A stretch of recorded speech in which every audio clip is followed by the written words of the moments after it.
es el nuevo Solo una vuelta más, que usted paga uno y lleva 2 horas, vamos hasta las 22, todos los días, incluso los domingos. ¿Qué sarmientinos? Trabajamos los domingos. Me meto en el tema del día. Formalmente y técnicamente hay un acuerdo con el Fondo Monetario Internacional. ¿Y por qué es importante que te cuente esto ahora? Vos decís, lo vengo escuchando. Y es porque Argentina suele no tener planes económicos. Entonces, de algún modo tosco, termina tercerizando en manos de un prestamista un plan que no puede armar porque no hay acuerdo político. Hay un acuerdo técnico con el Fondo Monetario Internacional y el fondo, si ustedes leen, y también el gobierno, que no es la misma traducción de lo que dice el fondo, más o menos en espíritu dicen lo siguiente: va a ser un acuerdo, y escucha bien, que va a permitir el crecimiento, que va a bajar la inflación, que va a ser realista y va a ser pragmático. Es decir, con nuestro acuerdo, faltó decir, serán felices. Es raro. Nos invitan a bajar de peso pasándola genial. ¿Es creíble? No sé si es creíble, pero es necesario. ¿Por qué? Porque Argentina no se pone a dieta, gasta desorbitantemente y no tiene para pagar lo que consume. Hace muchísimos años no hay un plan.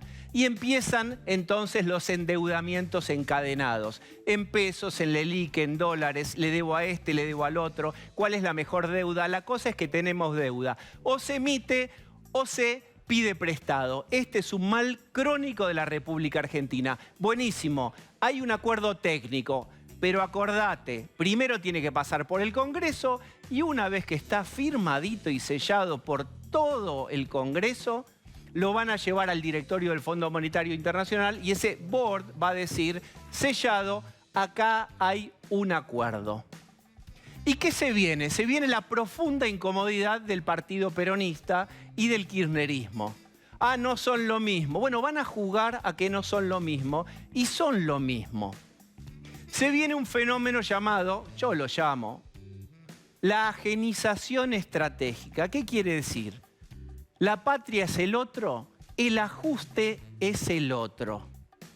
Si ustedes ven lo que hace Máximo Kirchner jugando al misterio acerca de voy a aprobar, no voy a aprobar, me voy a sentar, no me voy a sentar, vuelvo a Buenos Aires, me saco la foto con Alberto, apoyo, no apoyo, mi mamá se sienta, yo me voy. La cámpora, el kirchnerismo duro, ¿va a votar o va a dar quórum o va a preservar su capital político y va a dejar que haga esa coreografía de voto Alberto Fernández y tal vez la oposición y se guardan para 2023 y dicen, ¿qué tal? Mira, yo no voté el acuerdo con el fondo. Vos que sos militante, a lo mejor de izquierda, de centro izquierda y progresista, recordá que yo no avalé ese préstamo con el Fondo Monetario Internacional. Tanto es así que Axel Kicillof habló 2 horas y media en la apertura de sesiones de la provincia de Buenos Aires y dijo que no hay lugar para el ajuste para los ciudadanos de la provincia de Buenos Aires. Para los bonaerenses no puede haber ajuste neoliberal, dijo Axel Kicillof. Dijo, estamos creciendo, nadie nos viene a cortar las piernas. Pirotecnia para la militancia. Es una obra de teatro que están montando en donde van a decir nosotros no queremos el ajuste, no queremos ese acuerdo y lo va a hacer Alberto. ¿Se están repartiendo los roles? Lo cierto es que esta agenización estratégica consiste en lo siguiente, es yo no soy, es Alberto Fernández, es ese gabinete, voy a tomar prudente distancia, me voy a correr. ¿Y de qué me voy a correr? De la responsabilidad. ¿Por qué lo digo? Porque Axel Kicillof dice neoliberalismo, Macri, Martínez de Oz, etc. Pero reconoció, anda a Google, ¿querés divertirte? Después del programa, metete en Google. Septiembre de 2019, en un programa con Viviana Canosa, Axel Kicillof, como un boxeador groggy, pierde el control de la entrevista y confiesa que dejaron el gobierno con, y escucha, 200.000 millones de dólares de deuda.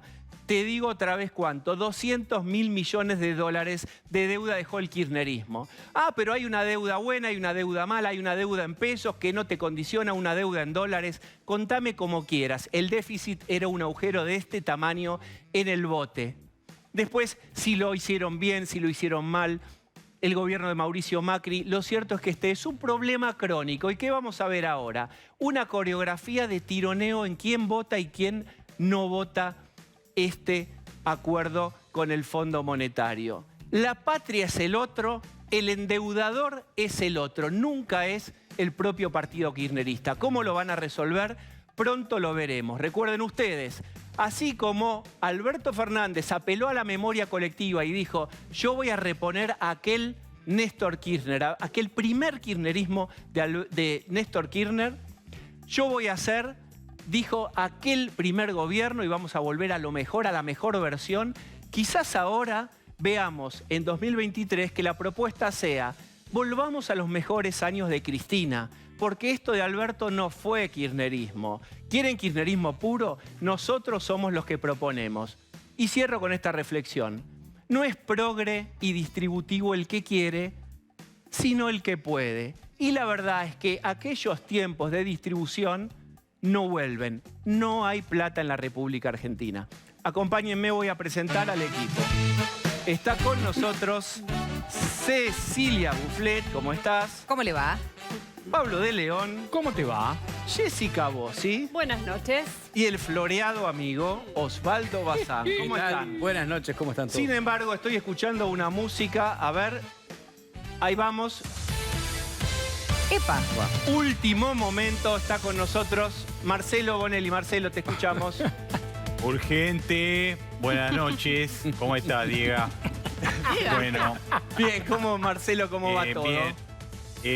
Yo me confundo porque viste que Mercuriali te dice Sheikman. ¿Cómo Sí. es? ¿Sheikman o Seigman? Nadie sabe, ni mis antecedentes ucranianos sabe.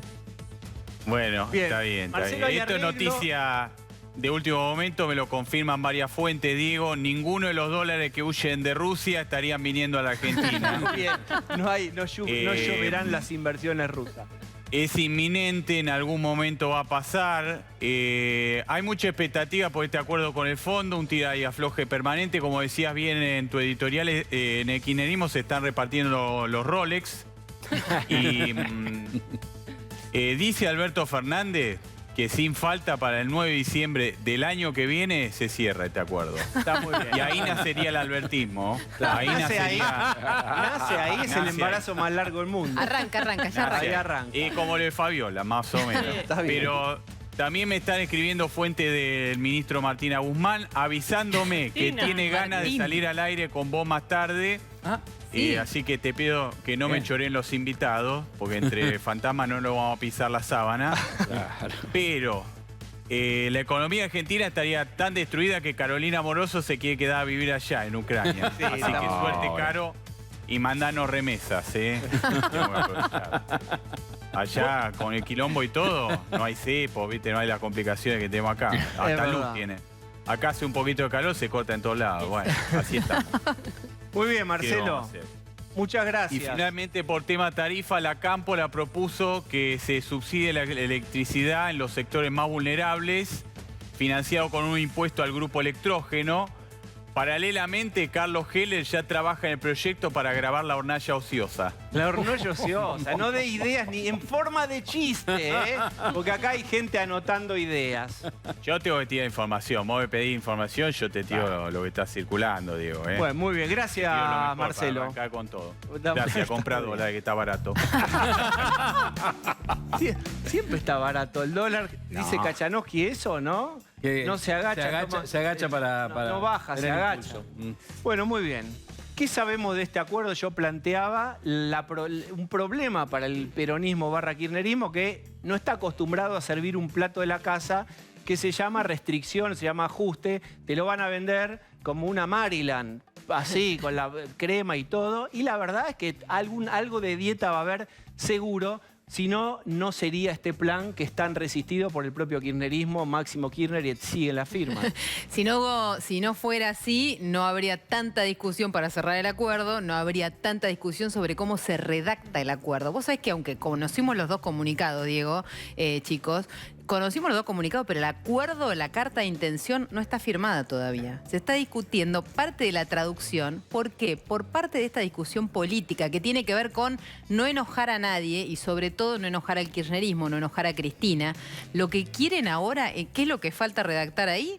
Que no diga el acuerdo párrafo por párrafo. Si hay que revisar esto, se discute con los técnicos del Fondo Monetario. El fondo le quiere poner esa frasecita paso por paso, que cada cosa que se puede llegar a revisar se tiene que discutir con los técnicos del Fondo Monetario. El gobierno le dice, pongámoslo una sola vez. ¿Por qué? Porque no quiere que el kirchnerismo lo corra diciéndole hay un cogobierno del fondo. Y la verdad es que si a vos alguien te presta plata, te pone condiciones. Lo dibujes como lo dibujes. Bien, va a haber 10 revisiones. Esto es un forúnculo sobre el concepto de soberanía para el kirchnerismo. Qué palabra ¿no? horrible. Es 10 revisiones en 2 años y medio y simplemente tu acreedor dice, ¿me mostrás cómo vas para saber si voy a cobrar? 2010, mirá la hora, 2011 en este momento, como decía Cecilia Buffet, cerró la mesa de entradas de la Cámara de Diputados. Bueno. ¿Esto qué quiere decir? ¿Qué quiere decir? No entró ningún proyecto. Mesa de entrada, la gente se fue, obviamente, a Pero trabajar. ustedes dijeron ayer que entraba. Sí, no. ayer lo dijimos. Los dos dijeron, yo escuché a los dos. Esperá, Exactamente, la información era esa. Esperá, ¿Para qué los entonces, escucho? No le tires 2010 piedra. la gente se fue a su casa. Espero que varios de la mesa de entradas de diputados, que hoy yo anduve por ahí, me saludaban por el programa, nos vean, nos estén viendo, se fueron sin recibir el proyecto. El proyecto tiene... Están cobrando yo un sé- montón de horas extras igual. Está bien, pero Se con los quedan empleados todo el día legislativos ahí. yo no me voy a enojar ¿No? hoy. Entonces, Como Piqueto. acá tenemos dos discusiones. Por un lado, Massa le fue con una idea, un borrador que después decían, es verdad, ¿viste? Está rodeando todos los borradores que son verdad, que son truchos. Bueno, no le gustaba a la oposición porque el primer proyecto los ataba a todos los anexos, con lo cual los enredaban con la revisión trimestral e iban a terminar votando todo. Acá hay dos ensaladas, la que tiene el kirchnerismo con la Casa Rosada y la que tiene la oposición, porque acá hoy en día están con 3 posiciones distintas para votar dentro de la oposición. Sí, yo quiero decir algo que es lo que planteé en la introducción. Ojo con jugar al bueno y el malo y que una cosa es Alberto y otra cosa es el kirchnerismo. Sí. Cristina lo eligió a Alberto Fernández para que haga este trabajo. Tenía 2 misiones en la vida Alberto Fernández y eran dos cosas que eran ingratas para el kirchnerismo. Claro. Es romper el techo de resistencia, de mala imagen de Cristina, ir sobre ese voto de las capas medias, etcétera, que tenían un poco de miedo de votar a Cristina, parecía como Esconder a alguien Cristina. amigable, más de centro, Alberto. Y segundo es, en tu tarjetita del TEG, vaya y arregle algo con el Fondo Monetario Internacional. Para eso fue contratado Alberto Fernández. No puedes decir, no tiene que ver con nosotros. Sí, bueno, pero ahora no lo dejan, pues están tironeando para que este acuerdo se caiga. No se entiende. Yo igual creo, hay algunos que piensan que esto es teatro, digamos, que están funcionando así para tener oficialismo y oposición adentro, desdibujan a la oposición, obligan a la oposición a votar un acuerdo que el kirchnerismo no quiere votar porque no le parece épico, porque va en contra de su discurso. Mi opinión, en base a información, es que se detestan, no se bancan. La situación está peor que nunca y eso tiñe para abajo todo. Dicho esto, también es cierto que empezó hoy una especie de operativo seducción. ¿Vieron cuando están todos peleados? ¿Cuál es la respuesta a una pelea Una política? foto. Una foto, por supuesto. Adivine. Sí, hay una está. foto que fue la campana de largada de hoy en la Cámara de Diputados. Está Sergio Massa en la cabecera con todos los diputados jefes de bloque de la oposición. Veamos esa foto porque tiene un dato que es llamativo e interesante, que una de las personas que aparece en esa foto, ahí vemos Massa en el salón de honor de la Cámara de Diputados, escoltado por Heller a la derecha, Laspina a la izquierda, presidentes de la Comisión de Presupuesto. Ahí va a estar la discusión del tratamiento. Y vemos algunas caras menos conocidas, por ahí jefes de bloque. Y hay una persona que está sonriente y que es Paula Penaca. Y ustedes me dirán, ¿quién es Paula Penaca? Es militante de la Cámpora, muy cercana a Máximo Kirchner, es secretaria parlamentaria del bloque en diputados, o sea, no es una autoridad, porque no hay un secretario parlamentario de otros bloques ahí sentado. Sin Claro. embargo, ella, sonriente, estaba en esa primera reunión que fue la campana de largada de la ¿Y qué discusión quiere por el decir la fondo. presencia de Penaca en esa reunión? ¿Qué significa políticamente? Quiere decir que la Cámpora empieza de alguna manera a mostrarse en esta discusión por el acuerdo, empiezan a tender puentes. Digo, yo no sé si esto va a hacer que O sea, la versión voten. anterior era ni voy, ni directamente Sí. ni quiero escuchar, no Sí. voy. Bueno. Ahora el primer pasito es, por lo menos alguien va y se sienta. Pero Claro, ese es pero- una- pero es una puedo estar en actuación. pero desacuerdo. esto es una obra de Puedo Es teatro. una estar actuación, públicamente- chicos, saquen entrada. Voy a estar en desacuerdo con Jessy y obviamente para discutirlo digo, la semana anterior Alberto lo exoneró a Guadito, ¿no? El ministro del Interior volvió a ser Sí. Guadito, se juntaron, nos contaron por todos lados que Lo se perdonó. juntaban. 3 días después se sacó una foto y la felicitó a Luana Volnoy por su gran trabajo, después de la polémica en la cual ella y el segundo del PAMI se habían ido de vacaciones a Al mismo México. tiempo. ¿Qué pasó el día de la Asamblea Legislativa cuando Alberto iba a hablar del acuerdo? Ni se miraban a la cara con Cristina. Máximo se quedó en Santa Cruz, como vamos a contar después. Y Guado de Pedro sigue de gira por España. Con lo cual, insisto que hoy la Cámpora ha tenido un gran gesto, como bien lo detalla Jessica Bossi, en mandar a su secretaria parlamentaria. Ahora, yo creo que tenemos que seguir al detalle de cómo van a votar. Yo creo que tiene más chance que lo vote el radicalismo que la Cámpora al acuerdo con el Fondo Bien, Monetario. ¿por qué es importante? No, a ver, Osvaldo. Ustedes saben que esto no le importa a nadie, ¿no? Que dónde se sentó, que quién se sentó. No, Ustedes saben que esto bueno. no le importa a nadie, ¿no? Porque la verdad, con los enormes problemas que sigue teniendo el país y encima en medio de la guerra, lo que estamos pidiendo es soluciónenlo. Sentate, no te sentés, soluciónenlo. Ustedes, y os quiero poner en un problema, ¿votarían a favor?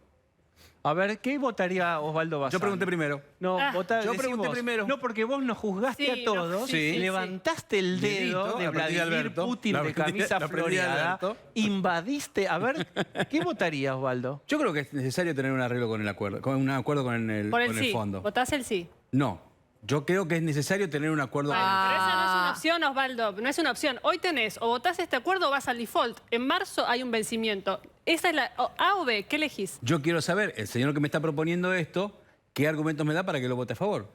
Bien, yo te Entonces, diría... ¿por qué nos haces esa, nos apretás a nosotros? Te podemos responder lo mismo. Bueno, pero respondelo.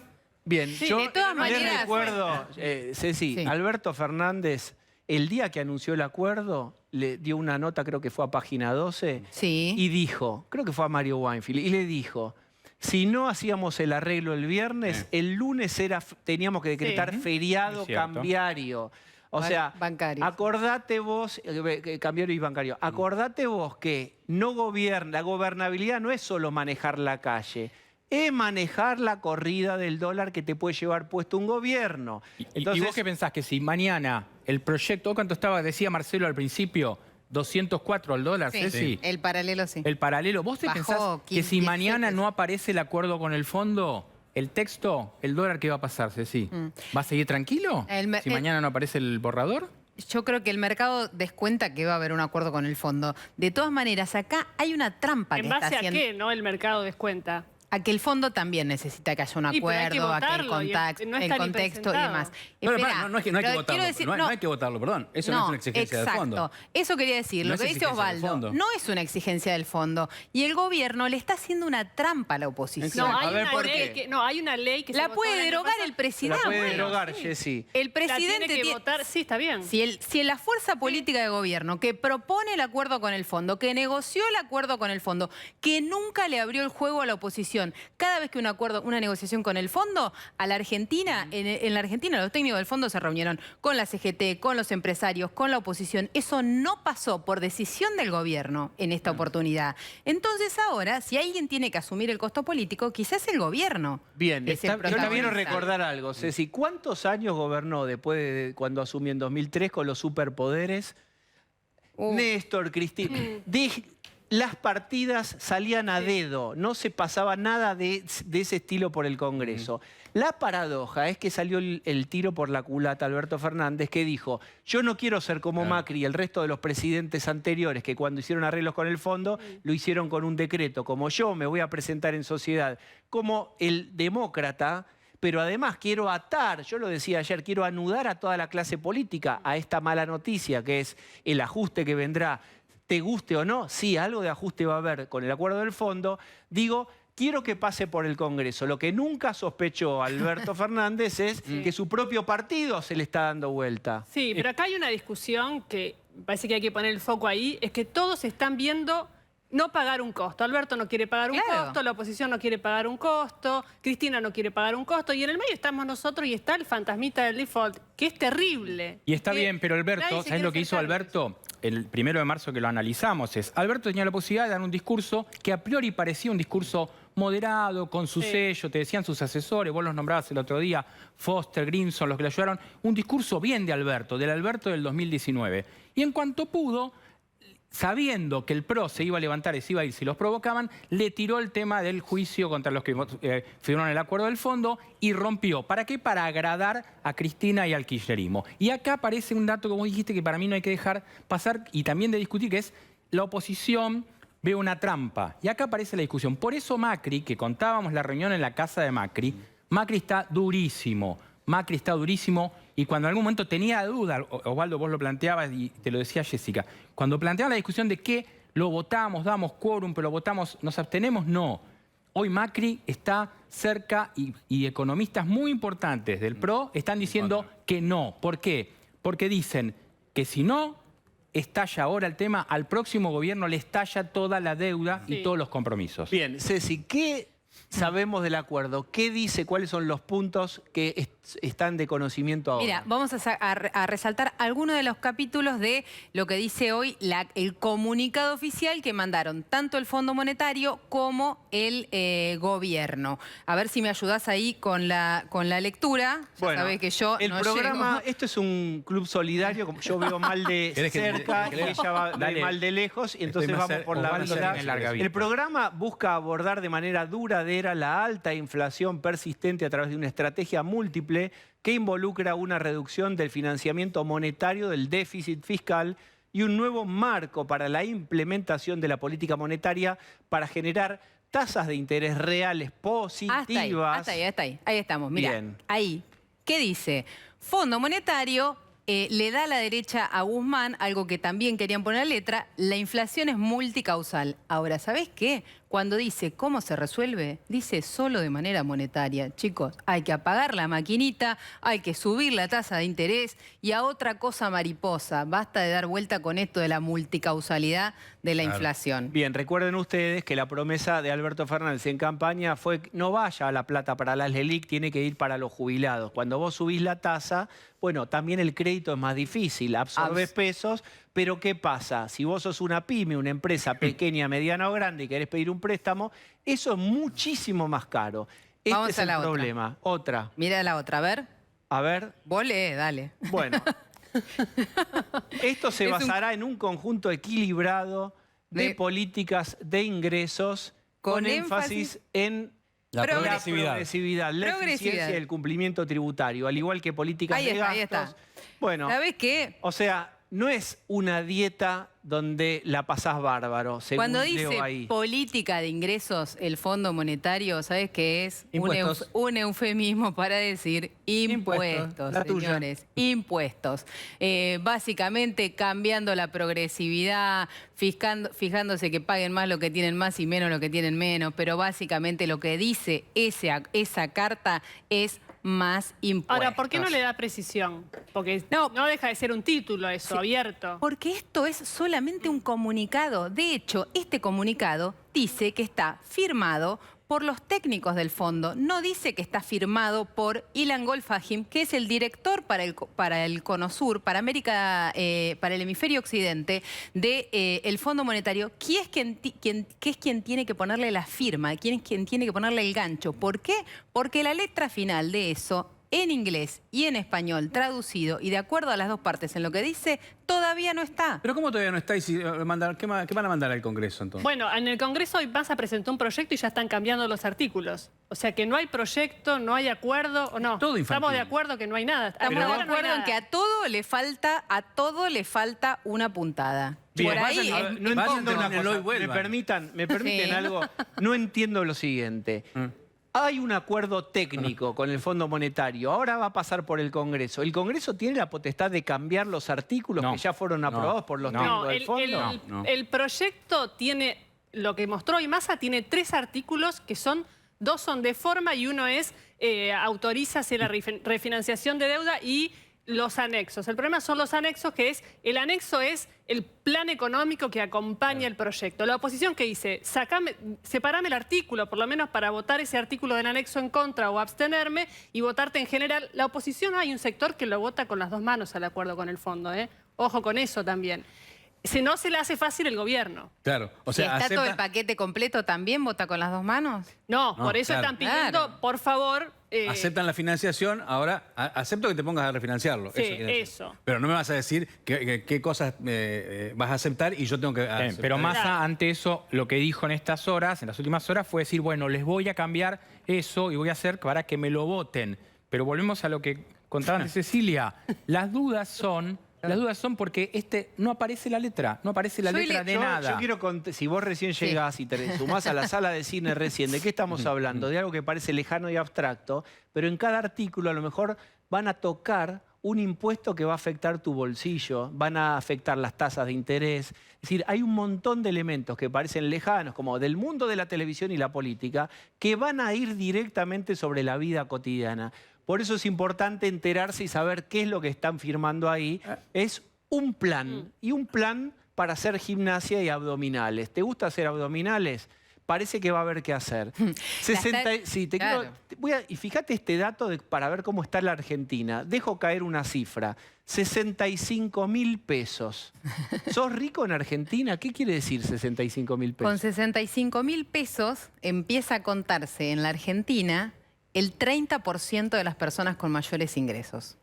Entonces, cuando se discute acá tarifazo o no tarifazo, lo que dice el acuerdo con el fondo, lo que les mostró hoy Sergio Massa a los diputados, lo que dijo hoy Gabriela Cerruti es que a quienes son beneficiarios de tarifa social les va a tocar un aumento del 20%. ¿No son $325 eso? Y sí, Sí. A mí ¿Querés me que te impresiona deprima mucho más? para ver, digamos, una foto de Argentina. Viene un plato volador, Sí. dame en una foto o en una cifra cada país. Ahí tenés. En Argentina el 30%. estás en el tercio superior de ingresos, si ganás 65. Perdóname, no puedo creer esto. ¿Esto es así? Esto es INDEC. Ese dato de tercer trimestre del año pasado de INDEC. Y te digo una cosa peor, digamos, no alcanza para cubrir la canasta básica de pobreza. Es ¿Y qué ingreso quiere? por persona. ¿Sabés dónde está el corte para el 10% más rico de la Argentina? El 10% más rico de la población en la Argentina, ¿sabés dónde arranca según ese dato del INDEC? En 100.000 pesos.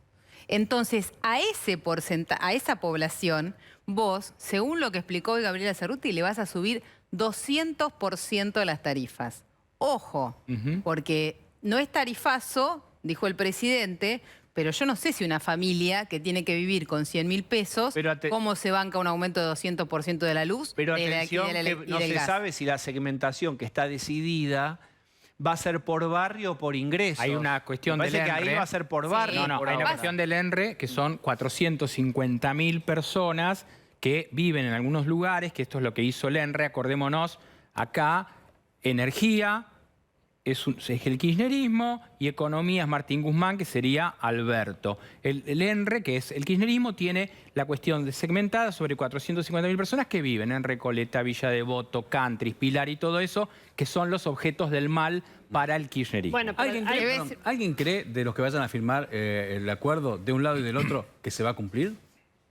Bueno, hay una revisión trimestral. Por eso hay una revisión trimestral. Claro. Por O sea, eso el ellos no Fondo creen que lo Monetario. vayamos a cumplir. Y por Nosotros- eso el Fondo Monetario te pone numerito por numerito. No te pidió grandes reformas estructurales, no te dijo tenés que hacer una reforma integral del sistema previsional como Argentina tiene que hacer, le guste a quien le guste.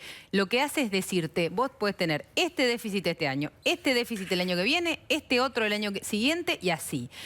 Cada una de las variables te pone milimétricamente qué dato tenés que cumplir. ¿Para qué? Para cada 3 meses revisarte y decir, ¿cumpliste o no cumpliste? ¿Crees que lo vamos a cumplir? Yo creo que es muy difícil de cumplir y que si se cumple el acuerdo, de verdad, el ajuste es muy fuerte para la economía. ¿Sabés quién dice eso argentina. mismo que acaba de decir Cecilia Bufflet? Ay, ¿quién? Bien. Cristina Fernández de Kirchner. Exactamente. Es igualita, Y- mira. No. Eso me hizo bien para Bazán. ¿Fue a favor o en contra mío? No, fue un dato objetivo. Esa frase la puedes repetir y la dice Cristina Fernández de Kirchner. No, tanto- bueno, pero Es así, está sí. informada sobre el acuerdo, Cristina. Pero sí, claramente. pero sí, No se- fuera el ajuste no se opone bueno, por si capricho. fuera el acuerdo bueno, no habría la resistencia que estamos viendo. Pero No, claro. no estaría Máximo viajando con el argumento de que tienen sus hijos clases ausente en En la un día- apertura de sesiones. Pero un no hay día feriado. alternativa. ¿Pero cuál es la alternativa? ¿Qué propone Máximo Kirchner entonces? Ah, bueno, eso sí, por O sea, supuesto que porque es una claro, no vergüenza. hay buena noticia no hay ninguna buena noticia. ¿Sabes cuál es la alternativa? ¿Cuál? Pienso en un proyecto de poder y no en un proyecto de país, me corro al costado, preservo mi capital político y digo, yo no estoy para dar malas noticias. Cuando volvamos a la abundancia y a una Argentina con posibilidades distributivas, vuelvo a escena. Por Básicamente ahora, sos un irresponsable. besitos. Básicamente entonces sos un irresponsable. Bien, me voy a levantar y voy a recibir al primer invitado que ya dijo que no va a votar a favor, de este acuerdo con el Fondo Monetario Internacional. Javier Milei, mucho gusto. ¿Cómo estás, Diego? Bien, ¿por qué vas a votar? Te traje un regalo. Vamos a hablar de este libro de Javier Milei en un ratito. ¿Por qué vas a votar en contra? Básicamente porque los trascendidos de los números tienen, igual que los números del presupuesto, tienen inconsistencias teóricas, inconsistencias empíricas y problema de mal diseño del dibujo de la proyección, por decirlo de alguna manera. La inconsistencia teórica es porque el ministro suele argumentar que los aumentos del gasto público generan crecimiento del PBI. Eso en la teoría económica es falso, o sea, no da la matemática, o sea, no, en la literatura se llama multiplicador del presupuesto equilibrado y eso no se cumple. Primer punto. O sea, cuando vos aumentás el gasto público, aun cuando se expandiera el PBI, lo cual es algo discutible, vos lo que tenés es que el déficit fiscal aumenta, no baja. Lo segundo es una inconsistencia desde el punto de vista empírico. ¿Por qué? Porque Argentina esa política en los últimos 121 años lo aplicó durante 111. Y claramente no nos fue bien, porque de ser el país más rico del mundo, al tipo de cambio oficial somos 70, al paralelo 130, 140, por ahí andamos. Por lo tanto, tampoco funciona desde lo empírico.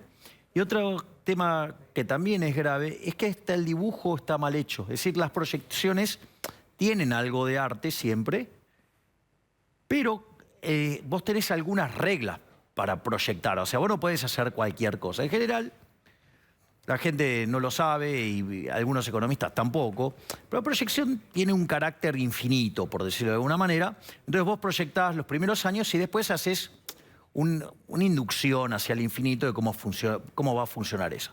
Ahora, vos no te vas al infinito de cualquier manera. Es decir, una de las cosas que vos tendrías que cumplir es, por ejemplo, repagar la deuda. Sí, esa es una situación por donde tiene que pasar una proyección. Ahora, si el ministro te dice que en ese contexto la economía argentina va a crecer al 2% anual, que en ese contexto el superávit primario va a ser 1%, y la relación deuda-producto oscila entre el 70 y el 140% según el tipo de cambio que tomes, entonces vos te podés preguntar, o sea, entonces, ¿a qué tasa de interés eso se cumple? Y eso es lo interesante, porque la tasa de interés a lo que se cumple eso es al 3%. Espera, déjame interrumpirte por lo siguiente. Vos me hablás de desacuerdos técnicos con proyecciones de este acuerdo o de por lo Claro, menos hasta lo que tiene sabés. problemas técnicos graves, lo que quiero decir. O sea, digo, dame un segundito, porque esto es importante. O sea, a ver, hoy la tasa de interés que paga, la tasa de interés de Argentina en los bonos cortos es 31%. O sea, pensá que Ucrania, en el medio de la guerra, colocó deuda al 11%.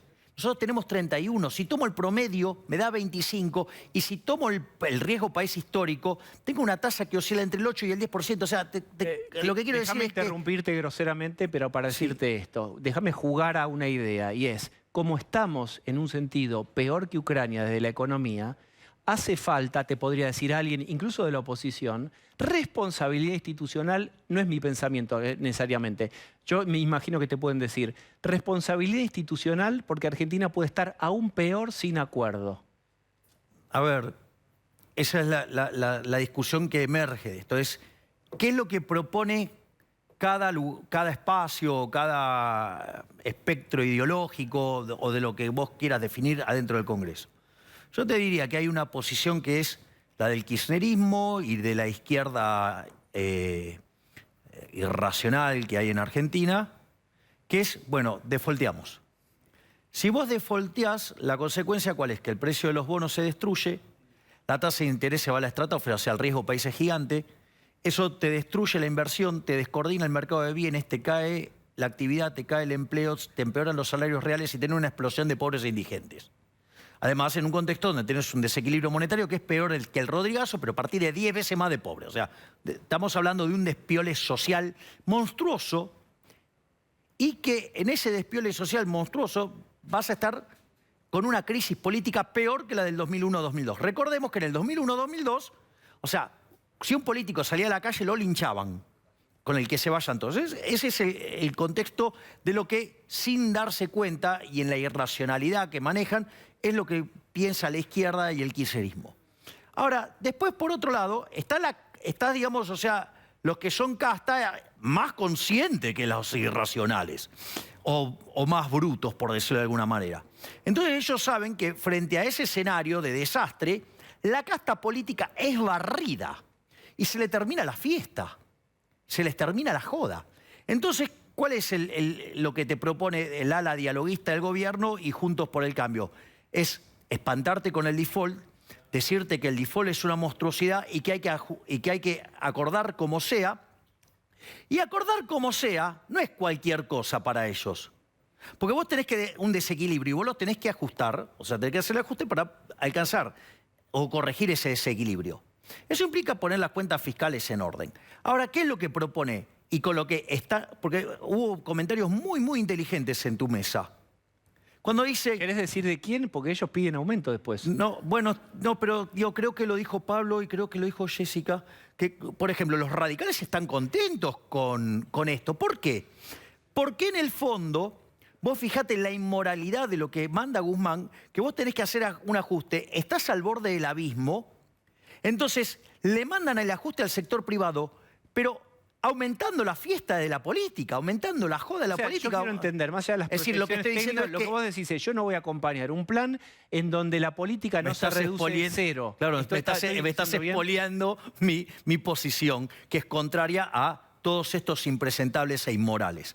Es decir, ¿cuál es el punto? Fíjate que te sobrereacciona el ajuste del sector privado para que haya más fiesta de la política. Y por eso los gobernadores radicales están felices con esto, llámese el señor Morales, o sea, les encanta meterle la mano en el bolsillo al sector privado. Y después está la posición que tenemos los liberales libertarios, o sea, la libertad avanza, que decimos, ¿hay que pagar la deuda? Sí. ¿Hay que cumplir los compromisos con el fondo? Sí. Que esto, digamos, muy bien lo planteó Osvaldo, no es a cualquier cosa, pero el ajuste lo tiene que pagar la política, el ajuste tiene que ser hecho en las partidas donde roban los políticos. Entonces, eso no es menor, porque eso es una, no solo que es una discusión moral sobre robar o no robar, ¿sí? Sino que además tiene que ver con quién tiene que pagar el ajuste, y esto no es menor, o sea, nosotros consideramos que no lo tiene que pagar el sector privado. Y la realidad es que si nos van a querer meter en esta disyuntiva, que para continuar con los privilegios y la joda de la casta política hay que romperle la cabeza al sector privado, si es por eso, ¿saben qué? Yo prefiero que explote y que se lleve puesta a toda esta basura de casta política. El tema es que no se lleva puesto sola a la clase política, barre como un tsunami toda la Argentina. Está bien, pero en la otra solamente se lleva puesto al sector privado que paga los impuestos. O sea, por lo tanto, o sea, bueno, si vos, o sea, querés seguir estafando y robándole al sector privado, ok. O sea, vos me querés arruinar la vida, bueno, que se arruine la de todos, porque vos sos el responsable. Y en ese equilibrio, ¿sí? Digamos, si se puede llamar equilibrio, digamos, la casta política va a ser barrida y te vas a encontrar con una nueva Argentina totalmente. Ahora, si va ¿para qué lado puede ir?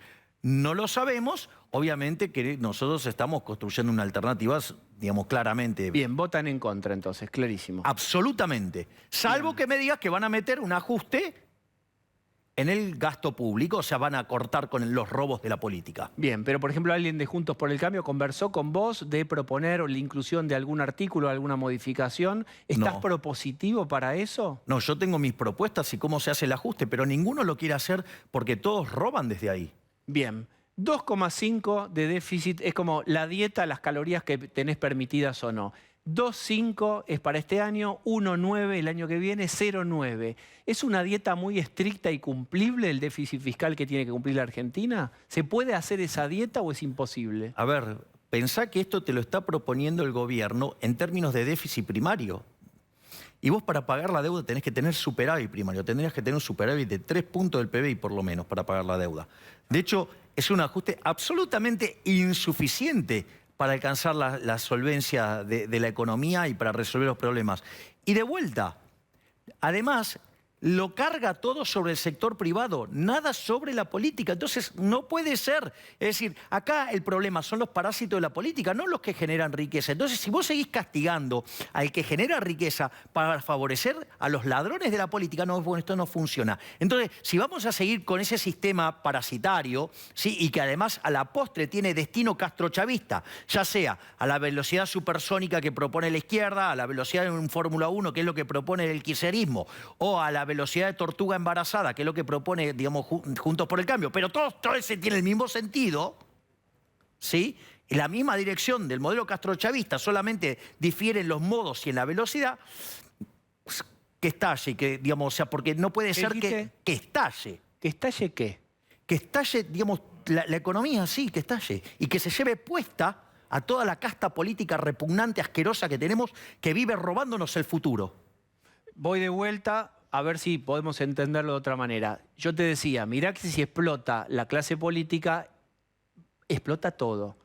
Ya hay, sin explosión, 42 de pobreza. ¿Y a vos te parece que no explotó? Ceci Bufflet, pero vos, pero Diego, ¿vos te parece que no explotó? A ver, Javier, pero Diego, a ver, explotó, pero esto es más grave. No, pero a ver, déjame Argentina produce alimentos para 400 millones de seres humanos y hay 5 millones de argentinos que no les alcanza para morfar. Pero de hecho, y la presión fiscal en el banco, en el campo, es 60%. Estoy de acuerdo. Yo no voy a justificar de ninguna manera que estos chorros nos sigan metiendo la mano en el bolsillo del sector privado. Estoy totalmente en contra de eso. No, digamos, absolutamente inflexible. Basta del robo de la política, que ajuste la basura de la política. No puede ser el sector privado el que ajusta. Basta de premiar a los parásitos y castigando al que produce. Basta de eso, basta. Bien. 65.000 pesos, si los ganás, contaba Ceci Bufflet, pertenecés al 30% de los argentinos que más ganan. Quiere decir que Argentina ya está sumergida como la Atlántida. Creemos que estamos a flote, pero ya estamos hundidos. ¿Puede empeorar esto con estas condiciones, con este acuerdo? ¿Podría mejorar? Si yo te obligara a ser ligeramente optimista, ¿qué ves? No va a mejorar, va a empeorar, porque sigue castigando el sector privado. Sigue castigando el que genera riqueza. Entonces, no te va a ir mejor, siempre te va a ir peor. Y fíjate lo inmorales que son, sino que además no solo que te pides que hagan el ajuste que ellos no quieren hacer, sino que además te lo sobrereaccionan para ellos incrementar la joda. Es una inmoralidad, es un delirio. Y te voy a pasar un dato en línea de lo que dijo Cecilia y en línea con lo que estás contando vos. Cuando vos tomás el ingreso promedio del decil más alto de la distribución, o sea, el decil más rico de la Argentina, en promedio, gana al tipo de cambio paralelo $500. $500, o sea, vos sos el segmento más rico de la Argentina. En Estados Unidos, un lavacopas gana $1.500 por mes. Un chico que entra en el McDonald's gana entre $2.500 y $3.000. Dale, digamos, destrozaron el país con el verso de la justicia social, con el verso digamos, y la locura esta de que donde hay una necesidad nace un derecho, lo cual es absolutamente inconsistente, porque las necesidades son infinitas, los recursos son finitos, entonces, digamos, es una piña segura, cuya contrapartida, ¿qué es? Que somos un defolteador serial de la deuda, o sea, nos endeudamos, pero después no podemos pagar, digamos, ya le hemos ganado hasta Ecuador, ¿sí? Tenemos un desastre monetario, le hemos quitado 13-0 a la moneda, ya digamos que vamos camino tarde o temprano a quitarle 3 ceros más, o sea, estamos en una coyuntura monetaria aún peor que la previa al Rodrigazo, pero partiendo de 10 veces más de pobre, con lo cual, y no solo eso, sino que además tenemos la presión fiscal en blanco, siempre hay que recordar esto, en blanco y sumando nación, municipios y provincia, y el impuesto inflacionario, que no se lo tienen que olvidar, ¿sí? Tenemos la presión fiscal más alta del mundo. Por lo tanto, el país es absolutamente inviable. Entonces, si esta gente no quiere entender por las buenas que tiene que dejar de robarle a los argentinos de bien, Bueno, si no lo aprende por la buena, la va a tener que aprender de otra manera porque, digamos, ellos se apalancan en el monopolio de la violencia. Bien, Javier Milei publicó un libro, es el siguiente, se llama El Camino del Libertario. ¿Ya está en librerías? Sí, a partir de mañana ya lo pueden comprar en las librerías. Bueno, muchas gracias, Javier, por haber venido. Gracias a vos, ¿Me lo Diego. llevo el libro o se lo dejo? No, te lo traje ¿Es, de ¿Es del regalos. Estado, es del privado? No, es del sector privado. Es del sector privado, muchas gracias. Nadie, digamos, o sea, mira, Friedman decía, Albert Einstein no escribió la teoría de la relatividad por orden de un jerarca del Estado. La escribió, digamos, en base a su inteligencia. El Estado no es la solución, el Estado es el problema. Gracias, Javier. Gracias, Diego. Vuelvo, está Ceci. Ceci, vos tenés un tuit para ilustrarnos, para mostrarnos. ¿Qué es? estábamos esperando todos? Potente. ¿Qué estábamos esperando? A ver qué decía la Cámpora, qué decía Máximo Kirchner. Mirá este tuit. Yo lo leo de acá porque hasta allá no veo. El Fondo Monetario Internacional ha actuado como promotor y vehículo de políticas que... situación A que ver el video. enfrentamos. Escuchale, escuchale. Esta dale. deuda ha sido constante vehículo de intromisiones porque está sujeta a revisiones periódicas y ha sido fuente de exigencias y más exigencias que resultan contradictorias entre sí y opuestas al objetivo del crecimiento sustentable. Desnaturalizado como está en sus fines el Fondo Monetario Internacional, ha actuado respecto de nuestro país como promotor y vehículos de políticas que provocaron pobreza y dolor en el pueblo argentino, Esa es la frase. de la del mano tuit. de gobiernos que eran proclamados alumnos ejemplares del ajuste permanente. Nuestro pueblo lo corrobora. En los últimos 30 años hemos visto avanzar la continua dependencia de programas que Argentina acordó con el Fondo Monetario Internacional. Bien, a mí me interesaría saber de qué año es esta grabación de Néstor Kirchner, porque hasta 2007 más o menos, y sobre todo hasta 2005, se mantuvieron, que después se fue la baña, se mantuvieron los equilibrios. Después se desequilibró la economía, la macro sufrió completamente una desregulación y empezaron los problemas. Y empezaron los problemas que se fueron cronificando y que fueron otra vez, como diría, ¿qué diario americano es? Un adicto que sigue pidiendo droga, la Argentina sigue pidiendo préstamos. Este discurso estoy casi completamente segura de que es de el discurso cuando Argentina canceló la deuda con el Fondo Exactamente. Monetario. Lo que está diciendo O sea, la Cámpora, lo que está diciendo la Cámpora es Néstor pagó. Y se No sacó al refinanció, Fondo Monetario no aceptó, de encima, como dice parte de este audio que vos decís bien, no dice que aceptó las revisiones. Están criticando la aceptación de revisiones, que es lo que dice este acuerdo. Ahora- En esto, déjame una cosita Sí. más. En este momento la Cámpora está definiendo con Máximo Kirchner ya en la Ciudad de Buenos Aires si vota en contra o si se abstiene. Perdón, yo creo que es muy difícil volver de este tuit. Por Ya eso. está, Bueno, está han vuelto, es- perdóname, por eso. han hecho videos con canciones en contra del Fondo Monetario Internacional hace 2, 3 meses. Pero entonces esto es podrías dar- No, lo que yo creo es que quieren sentar esta posición, pero con un videíto no hacen nada. O sea, digan qué van a hacer. ¿Van a votar a favor, en contra, se van Por o eso, se quedan del por eso digo, gobierno? en este momento la Cámpora, su conducción está definiendo con Máximo Kirchner en la Ciudad de Buenos Aires si votan en Sí. contra y si se abstienen. Y están contando cuántos diputados acompañan en esta posición. Quieren a Yasky, quieren a Itaí Hagman y todos los diputados cercanos a Grabois y a todos los de otras fuerzas peronistas que También no es- son los gobernadores. Es una posibilidad que se dividan. Hoy hubo fotos de El Cuervo Larroque con Alberto Fernández, es Cámpora 100%, Anabel Fernández Sagasti, Cámpora 100%, diciendo que estaba bien el discurso de Alberto Fernández de ayer. Creo que empieza un operativo para ver cómo se posicionan, pero esto que vimos es infantil. Sí. Sí, Es por supuesto. absolutamente infantil. No Bueno, solo, antes eso, pero una sola cosa, no solo infantil, también Ay. es superficial. Sí. Porque cuentan un pedazo nomás de la historia. Obvio. Bien. Pagaron, pero después se financiaron con Venezuela mucho más caro. Bueno, tengo una 15. llamada. Perdón, señores, tengo una video. A ver, Ay, veamos a quién ver. me llama. Hola a todos, soy el León y aquí les vengo a subir las tarifas. Pero despacito. Bueno. ¿viste? ¿Estamos al aire? Estamos más en el Ah. aire que nunca en Argentina. Bueno, querían quita de subsidios, ahora la van a tener. Es verdad, La van a los tener lloraquita, toda. usted tiene que decir así, los lloraquita Sí. de subsidios, lo querían, Tomá. lo encargaron, Acá lo ahí tenés. tienen. Sobre todo en Recoleta, Belgrano, Recoleta, Zona Norte, las pelo de Locantris, cocker, las pelo de cocker van a pagar Sí. más. Todas esas viejitas gorilas que no nos van a votar nunca, pelo y barba. Las tarifas son segmentadas, pero para ustedes va entera. ¿Eh? Ay, no. ¿Se acuerdan cuando Macri decía si tenía frío en tu casa te podías poner un pullover? Sí. Bueno, ¿Qué va a haber que les ponerse quiero ahora? avisar que para este invierno se van a disparar las ventas de pulóveres en todo el país. No, en Reactivación. Recoleta, Palermo, Belgrano, zona norte. Buena noticia country. para Mar del Plata. Empezó Claro. el bull market de lana. Es verdad. ¿Habrá algún kirchnerista, Bull peronista market. que viven en countries o solamente es ese que fumaba narguil, el pata? ¿Cuántos son que viven en Oh, countries? no sé vos si los tiene más contados, pero un Sí, montón. hay varios. Básicamente la gran mayoría. Puerto Pero Madero. la nuestra no se toca. No. La nuestra no se toca. No, está bien. Eso es, como dijo Javier, estoy totalmente de acuerdo con él. ¿Eh? Bien. Sí. Va a tener que ajustar el privado. El gasto público, digamos, no lo vamos a bajar. No ¿No? lo vamos a tocar ni un poquito. No se puede. Stiglitz no me deja. Stiglitz hoy más que nunca- está sobre el tema, Stiglitz también. Sí, necesitamos de Telam, de aerolíneas, de la TV pública, muchos asesores en el Congreso, choferes, jubilaciones de privilegio, cerrar importaciones. para Córtela proteger porque a la nuestra gente va a salir querida con el bate de industria béisbol. nacional. Córtela No, porque la pero, gente va a salir con el a bate ver, de béisbol. Yo te digo, yo te entiendo.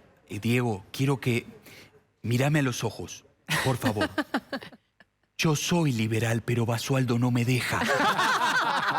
Gracias, ministro. Muchas gracias. Bueno, ahí está. Ahí se fue el ministro. Nos metemos en un tema. Yo creo que la frase del día es la de Macron. Macron habló 90 minutos con Putin. Casi es el único que habla, más allá de Xi Jinping, llamémosle, de los occidentales. El presidente francés es el que habla y dejó una frase... Para tomar ribotril todos esta noche, dijo, lo peor está por venir. Esto es lo que dijo, quiere tomar totalmente Ucrania. Vamos a hablar con Miguel Ángel Benedicto, él es español, es profesor de Relaciones Internacionales de la Universidad Complutense de Madrid. Benedicto, ¿cómo le va? Pues muy bien, miren, por aquí ahora de noche. Para ustedes de tarde ya, pero por aquí es de noche en estos momentos. Bien. Muy bien. Analicemos esta primera frase tan linda de escuchar, que es lo peor está por venir.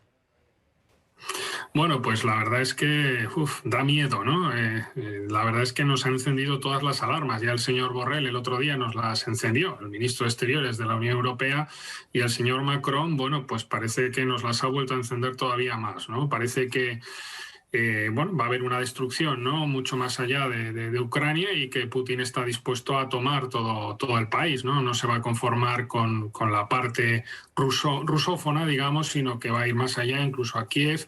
Y bueno, parece que va a hacer una mayor destrucción de la que ya ha hecho hasta este momento.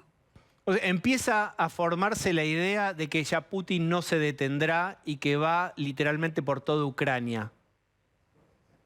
Correcto, sí, esa es la idea que todos tenemos, ¿no? Salvo que hagan mella, ¿no? De algún modo las sanciones económicas que se han impuesto a Rusia, que son bastante duras, salvo que los oligarcas, ¿no? Los empresarios que la rodean en el Kremlin le puedan hacer presión porque sienten realmente esas presiones económicas, o salvo que la población, que yo lo veo muy difícil, se pueda rebelar de algún modo, o el propio ejército, ¿no? Pero bueno, le digo que lo veo muy complicado en estos momentos, y yo creo que va a lanzar lo que parece una ofensiva final, ¿no? Digamos, de absoluta destrucción de todo el país. Osvaldo Bazán. Sí, buenas noches. Quería preguntarle, con Ucrania totalmente arrasada y con Rusia totalmente aislado, ¿cómo es el futuro? Bueno, el futuro realmente es muy complicado, ¿no? Vamos a ver qué es lo que sucede, ¿no? Es muy difícil saber lo que puede suceder con Ucrania absolutamente arrasada, ¿no? Desde luego la Unión Europea está haciendo todo lo posible por primera vez, está muy unida por primera vez, está tomando decisiones muy rápidas de manera eficaz, y bueno, la verdad es que a mí me ha sorprendido muchísimo esa reacción, ¿no? Yo creo que Occidente, también los Estados Unidos, que en este caso no parecen liderar, fíjese lo que le digo, ¿no? Obviamente sí, con la OTAN, pero no a nivel económico, y creo que hay una unidad de Occidente, ¿no? En defensa de esos valores, ¿no? De la democracia, del Estado de Derecho, ¿no? De la separación de poderes, ¿no? Pero a la vez, Miguel Ángel, hay algo de lo cual no se puede salir como una especie de trampa estratégica, que es, si se mete Occidente, la idea es se desencadena ya ahora sí una tercera guerra mundial. ¿Qué quieren más que hagamos? Esto quedó a Boris Johnson, una periodista ucraniana, casi lo increpó llorando. ¿Cuándo van a meterse? Están muriendo nuestros compatriotas. Y la respuesta que uno adivina, Boris Johnson no pudo decir es, si nos metemos, se viene la tercera guerra. O no se sabe, ¿no? Tiene pinta. Obviamente, el problema es que Rusia es un poder nuclear, ¿no? Yo creo que ese es el grave problema que tenemos. Obviamente la OTAN en otro tipo de escenario yo creo que hubiera intervenido. Ya lo hizo en Serbia en un momento dado, en Kosovo o en otros sitios, ¿no? Pero el problema es que es una potencia nuclear y el propio Putin ha amenazado, ¿no?, con usar las armas nucleares si fuera necesario, ¿no? Yo eso ya lo veo más complicado porque, bueno, se podría llegar a esa destrucción mutua asegurada que no tiene ningún sentido. De todos modos, yo creo que Rusia está muy aislada. Lo vimos ayer en ese voto en la Asamblea de Naciones Unidas, donde los únicos países que le apoyan, bueno, pues son países, bueno, que lideran sátrapas, ¿no? Podemos ver Corea del Norte, Eritrea o Siria, por poner algún ejemplo de esos países que son los únicos que le están apoyando en estos momentos en Naciones Unidas. Yo creo que el resto del mundo está absolutamente en contra de lo que está haciendo Vladimir Putin. Es una agresión injustificable y además contra la población civil. Haber unido al frente interno, perdón, haber unido al frente interno y al frente externo, haber unido a todos sus enemigos, ¿ha sido un enorme error de Putin o esto lo tenía pensado? ¿Sabe cómo salir de esto? Putin, si lo tenía pensado o no, yo creo que esto ya hace tiempo, hace más de 3 meses que ya desplegó esos 150.000 soldados. En el momento en el que en Bielorrusia hubo esa distracción, que mandaban migrantes hacia Polonia, ¿no?, como armas en un momento dado, ¿no?, ese uso de la guerra híbrida, en esos momentos ya estaba desplegando esos 150.000 hombres. Yo creo que esto ya viene de lejos, ¿no? En 2014 ya invade en un momento dado y se anexiona ilegalmente Crimea. En 2008 hace lo mismo en Georgia con Osetia y con Abjasia, ¿no? Osetia del Sur y con Abjasia. Es decir, esto ya viene de largo. Yo creo que entra dentro de esa mentalidad imperialista que tiene Putin de recobrar un poco lo que era la antigua Unión Soviética y el antiguo imperio zarista, ¿no? Y él piensa, o parece que ha nacido, ¿no?, pues para recobrar de algún modo ese antiguo imperio. Hombre, que además probablemente esa expansión de la OTAN hacia los países del este de Europa, pues sí, que quizá eso le ha dolido, ¿no?, pudiéramos decir, en los últimos años. Pero por otro lado, podemos entender Ucrania es un país soberano y que puede decidir con quién quiere estar. Y si quiere entrar en la Unión Europea, ¿por qué el señor Putin tiene que ponerle la bota encima de la cabeza ucraniana? No tiene sentido ninguno, ¿no? Vamos a y además, sí, adelante. No, Miguel Ángel, permitime, voy a sumar a esta transmisión a Carolina Moroso. Es nuestra compañera de aquí, de TN, de Argentina, está en Ucrania, en la ciudad de Lviv. Carolina, ¿cómo estás? Buenas noches, Diego, ¿cómo estás? Saludos a todo el equipo. Bien. ¿Qué está ocurriendo en este momento en Lviv? ¿Qué noticias tenés? Hablábamos de esta frase de Macron tan fuerte, lo peor está por venir. ¿Cómo se vive desde allí, desde adentro? Con una preparación permanente para un escenario más sombrío. Te digo, aquí en la ciudad de Lviv, de a ratos hay ciertos resabios de una aparente normalidad, ¿no?, con circulación de gente. Por supuesto, no ahora, estamos en pleno toque de queda en la ciudad de Lviv y las calles están absolutamente desiertas. Pero te decía, esta es una ciudad al occidente, una ciudad a la que llegan miles de desplazados del este buscando huir, por supuesto, de esas situaciones extremas y de esas postales absolutamente dantescas que hemos visto de otras ciudades importantes como la propia capital Kiev y otras ciudades, la segunda ciudad también más importante de Ucrania impactada por los ataques. En esta ciudad de a ratos hay ciertos resabios de esa normalidad, pero cuando te adentras, por ejemplo, en lo que sucede en las tiendas, en lo que sucede, como veíamos hoy, en una empresa distribuidora convertida ahora a partir de su capacidad logística en una empresa de asistencia humanitaria para las tropas y también para los compatriotas que están en otras ciudades golpeados y diezmados por esta guerra tan cruel que tuvo ataques que dejaron, por supuesto, tantas víctimas y tanta destrucción en las ciudades que te mencionaba. En este lugar, por supuesto, vemos las colas de hombres civiles que quieren unirse a las fuerzas. Vemos también a distintos sectores de la sociedad. Estamos hablando hasta de adolescentes, hombres, mujeres, que intentan ayudar de la manera que sea. Se enteran, pero con un cartel que recibe cualquier tipo de donación y con lo que pueden cada uno se aproxima. Desde cajas de cigarrillos hasta té, café, para entregar a los soldados que hoy están en trincheras o en barricadas protegiendo las ciudades. Y por supuesto están dispuestos a recibir, a darles alojamiento a muchísimas familias que vienen en estado totalmente de shock, atravesados por los ataques brutales que han sufrido en ciudades como la propia capital, Kiev. Profesor Benedicto está en Madrid. ¿Qué se sabe sobre negociaciones de paz? En un momento parecía que iban a formularse una serie de encuentros de diálogo, finalmente fue solo uno. Hoy se habló de, por lo menos, acordar en un corredor humanitario para ir despejando a víctimas, que entren remedios, entren alimentos, pero del cese del fuego pareciera no haber noticias, ¿verdad? En principio no, están esos corredores humanitarios nada más y, hombre, yo creo que lo lógico, el señor Macron, por ejemplo, como decía, bueno, es el único que está intentando mantener un poco la llama viva, ¿no?, también de la diplomacia y de intentar, bueno, pues por lo menos tener un contacto con el señor Putin. Yo creo que sí se va a volver a intentar, ¿no?, en un momento dado, pero lo veo muy, muy complicado, ¿no?, porque yo creo que Putin, por las palabras del presidente francés, quiere arrasar absolutamente con Ucrania y, bueno, y quedársela. Lo que pasa es que yo pienso que al final va a perder la guerra, aunque la gane, la pierde, ¿no? Porque ¿qué sentido tiene arrasar un pueblo? ¿Qué vas a hacer una vez que ya lo has arrasado? La gente no te va a apoyar, obviamente, ¿no? Yo estoy viendo aquí en España gente, ucranianos, que están yendo desde España hasta Kiev para luchar con los suyos. Aunque Rusia tenga una capacidad militar mayor, la voluntad, esa defensa de los valores, esa defensa de tu territorio, de tu tierra, yo creo que a veces es mucho más poderosa que un gran ejército, ¿no? Y en el combate calle a calle vamos a ver qué es lo que sucede también, ¿no? Carolina, lo que dice el profesor es trascendental porque tiene que ver con el heroísmo, el patriotismo, ese fuego sagrado de la identidad ucraniana. ¿Cuánto escuchás vos? Ahora es tarde, toque de queda, ya es tarde allí y no circula la gente, pero a la hora donde sí pudiste hablar, entrar en contacto con los ucranianos de Lviv, bueno, ¿cuánto tienen de resto para luchar? Y si escuchaste o empezaste a escuchar reclamos de ¿cuándo Occidente va a hacer más por nosotros, más allá de darnos armas?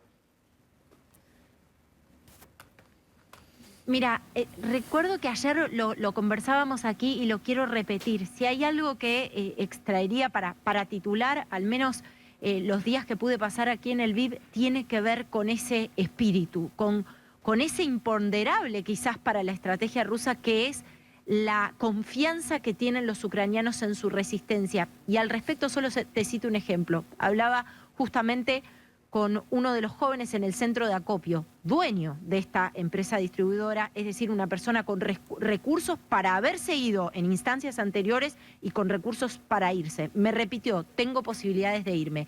He pensado en algún momento de mi vida en vivir fuera de mi país, pero hoy me quedo acá. Nosotros somos más fuertes cada día. Hay algo de este reconocimiento que empieza a haber en el mundo, de que la resistencia ucraniana no era un factor a subestimar, que de alguna manera les ha recargado ese espíritu y esa confianza permanente en la fuerza de sus tropas y también de muchísimos civiles. Escuchaba recién lo que decía el especialista, de muchísimos civiles que quieren formar parte, de muchísimas personas que sienten que están para estar al frente, para luchar por su país. Esta es nuestra tierra, otra de las frases recurrentes. Cuando uno les pregunta si se sienten solos, dicen, bueno, sabemos que el mundo sabe lo que sucede en Ucrania y sabemos que nos apoyan, pero necesitamos que estén. Esto aparece y aparece concretamente. Pero de alguna manera, ante esta situación de soledad, en el enfrentamiento militar, te diría que la confianza en la resistencia y las redes comunitarias para apoyar esa resistencia, no desde un sentido de solidaridad o quizás no en un sentido de mera solidaridad, sino esencialmente en un sentido de deber, como decías vos, esta cuota de épica, si se quiere, ¿no? Es impactante, emocionante escuchar, preferimos morir, vamos a morir, estamos dispuestos a morir en combate. Ya lo voy a sumar a Nelson Castro, que está aquí con nosotros en el estudio. Profesor Benedicto, ¿qué piensa usted de este impulso de los ucranianos de resistir a como dé lugar y cuándo eso puede girar y transformarse en un nos están dejando solos? Pues mire, yo creo que es encomiable el valor que están demostrando, ¿no? Y sobre todo, y lo más importante, aparte de ese patriotismo del que señalaba, ¿no?, la enviada especial a Ucrania, sobre todo es que se están poniendo los valores por encima de los intereses. Y no solamente los ucranianos, también los europeos están haciendo o estamos haciendo lo mismo. Por primera vez los intereses económicos no están por encima de valores como la democracia y como el Estado de Derecho, esos valores que nos hacen defender un mundo occidental, ¿no? Yo creo que eso es importante. Estamos dispuestos incluso aquí en Madrid, en París, en Berlín, a sufrir esos precios más altos del gas o de la electricidad o del trigo o de la harina, etcétera, materiales que nos vienen de esa zona, pero estamos dispuestos a pagar ese precio por primera vez, ¿no? Toda Europa unida, estamos recibiendo también a los refugiados de algún modo. Y acuérdese los problemas que hubo en 2015 con los refugiados de Siria. Ahora no. Hoy mismo la Comisión Europea ha decidido incluso que cualquier persona de Ucrania que venga a Europa se le va a otorgar el estatuto de refugiado inmediatamente, sin procedimientos burocráticos. Incluso va a tener acceso a la sanidad, a la educación y a un trabajo si lo necesita. Yo creo que ese es un salto cualitativo que está haciendo Ucrania y que está haciendo Europa, que también le está apoyando, aunque sea moralmente, ¿no? Y también con el envío de armas por primera vez desde Europa, algo que no había sucedido nunca en la Unión Europea. Bien, voy a sumar a Nelson Castro. Nelson, todo el mundo se pregunta qué tiene Vladimir Putin en su cabeza, hasta dónde quiere llegar, cuál sería una situación o un escenario de negociación. ¿Qué se sabe de esa conversación, Nelson, que tuvo Macron con Putin? Bueno, ¿cómo estás, Diego? Buenas noches para todos. Voy a dar información que emana de una fuente de cercanía absoluta del presidente Macron y que escuchó las características de esa conversación. Algunas cosas trascendieron, otras no. Lo primero que me contaba esta fuente es que quien llamó fue el presidente Putin y le explicó al presidente Macron que llamaba en pos de entender que con él podía tener una conversación franca. Esta fue la palabra que utilizó Putin. Vamos a tener una conversación franca. El tercer elemento que me marcaba la fuente, que habla de lo que sucedió, fue el tono de Putin. Putin habló con un tono firme y no con un tono defensivo, sino además con un tono recriminatorio hacia lo que representa Occidente, dentro de lo cual para Putin está el presidente Macron. Le dijo Putin a Macron, recordás, Diego, que hoy es jueves, el martes, el presidente Macron dio un discurso breve de unos 15 minutos en donde habló de la situación en Ucrania y demás. Le dijo Putin, casi textual, su discurso del martes tuvo falsedades y mentiras. Y entonces te podés imaginar el tono, ¿no es cierto?, que pudo haber seguido esta conversación. Dijo, el gobierno de Ucrania es un gobierno neonazi. Macron esto se conoció y dijo, no, esto no es así, usted está equivocado. Putin le dijo, de ninguna manera, yo no estoy equivocado. Yo no miento, quien miente es Occidente, textual. Pero perdón, Nelson, que interrumpa y sumo al análisis también al profesor Benedicto. Ya Macron es elegido como el interlocutor de Occidente y es el vehículo para los reproches a Occidente. Ustedes, Occidente, están mintiendo y están diciendo falsedades. ¿Qué se desprende de estos términos, no? Pues ya es fuerte este diálogo. Profesor. Pues quizá también podamos ver una debilidad, ¿no?, ahí en Putin. Él se siente acorralado, ¿no? Es una especie de ratón acorralado. De ahí que, cuando ha visto esas sanciones económicas tan duras, etcétera, quizá, bueno, podemos intuir que a lo mejor también puede haber algún tipo de cesión en un momento dado, algún tipo de negociación, ¿no? De que él se quede con ese mordisco que yo pensaba que es lo que iba a hacer, dar un mordisco a Ucrania, pero no quedarse con todo el país. Bueno, quedarse algún corredor, ¿no? Desde Crimea y todo lo que es las salidas al mar, más la zona del Donbass, pero no lo sé realmente, porque por otro lado está dispuesto a usar el arma nuclear. Él se siente engañado por Occidente, él se siente engañado por la OTAN, por la Unión Europea, porque se ha ido ampliando cada vez más. Y bueno, no se fía realmente. Y bueno, con el tema de los nazis no hace más que decirlo desde el primer día, ¿no? Bueno, ese es un mantra, ¿no? que está repitiendo todos los días, ¿no? Es un sinsentido, sinceramente. Es una agresión que no tiene ningún tipo de justificación. Nelson, si fuera esta la hipótesis del que se siente acorralado, pueden pasar dos cosas. O una suave rendición o redoblar la apuesta, ¿no? Porque todos sabemos que el aparato psíquico de cada uno responde diferente frente al sentimiento de estar acorralado. Bueno, te voy respondiendo con lo que te estoy dando, Diego, es información de esta fuente de la cercanía de Macron, ¿no? Putin le dijo, de ninguna manera nos vamos a ir de Ucrania. Le dijo textualmente, la operación está marchando según lo planeado y no vamos a tolerar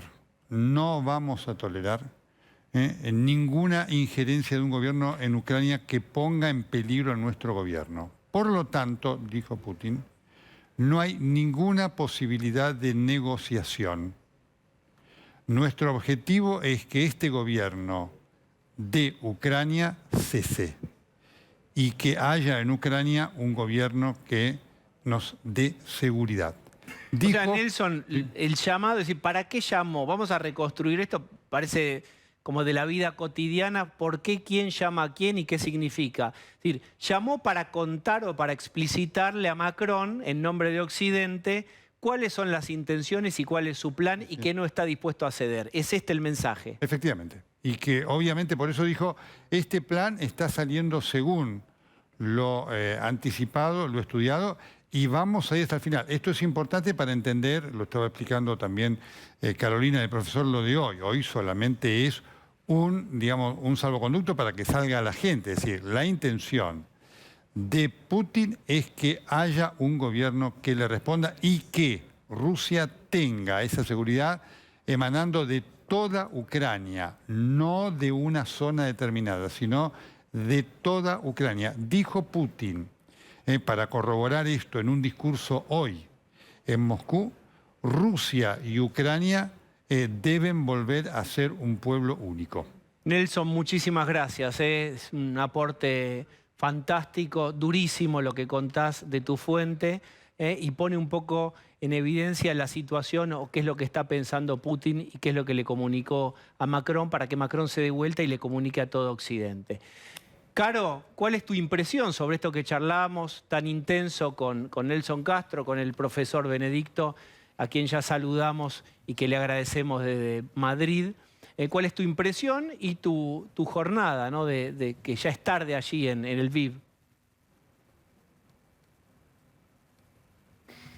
Sí, Diego, bueno, las jornadas son extensas aquí porque, bueno, después del toque de queda, por supuesto, estamos actualizando la información para ustedes y queda el repaso de jornadas muy, pero muy intensas en una ciudad que, como todo el territorio ucraniano, está atravesado por la realidad de la guerra.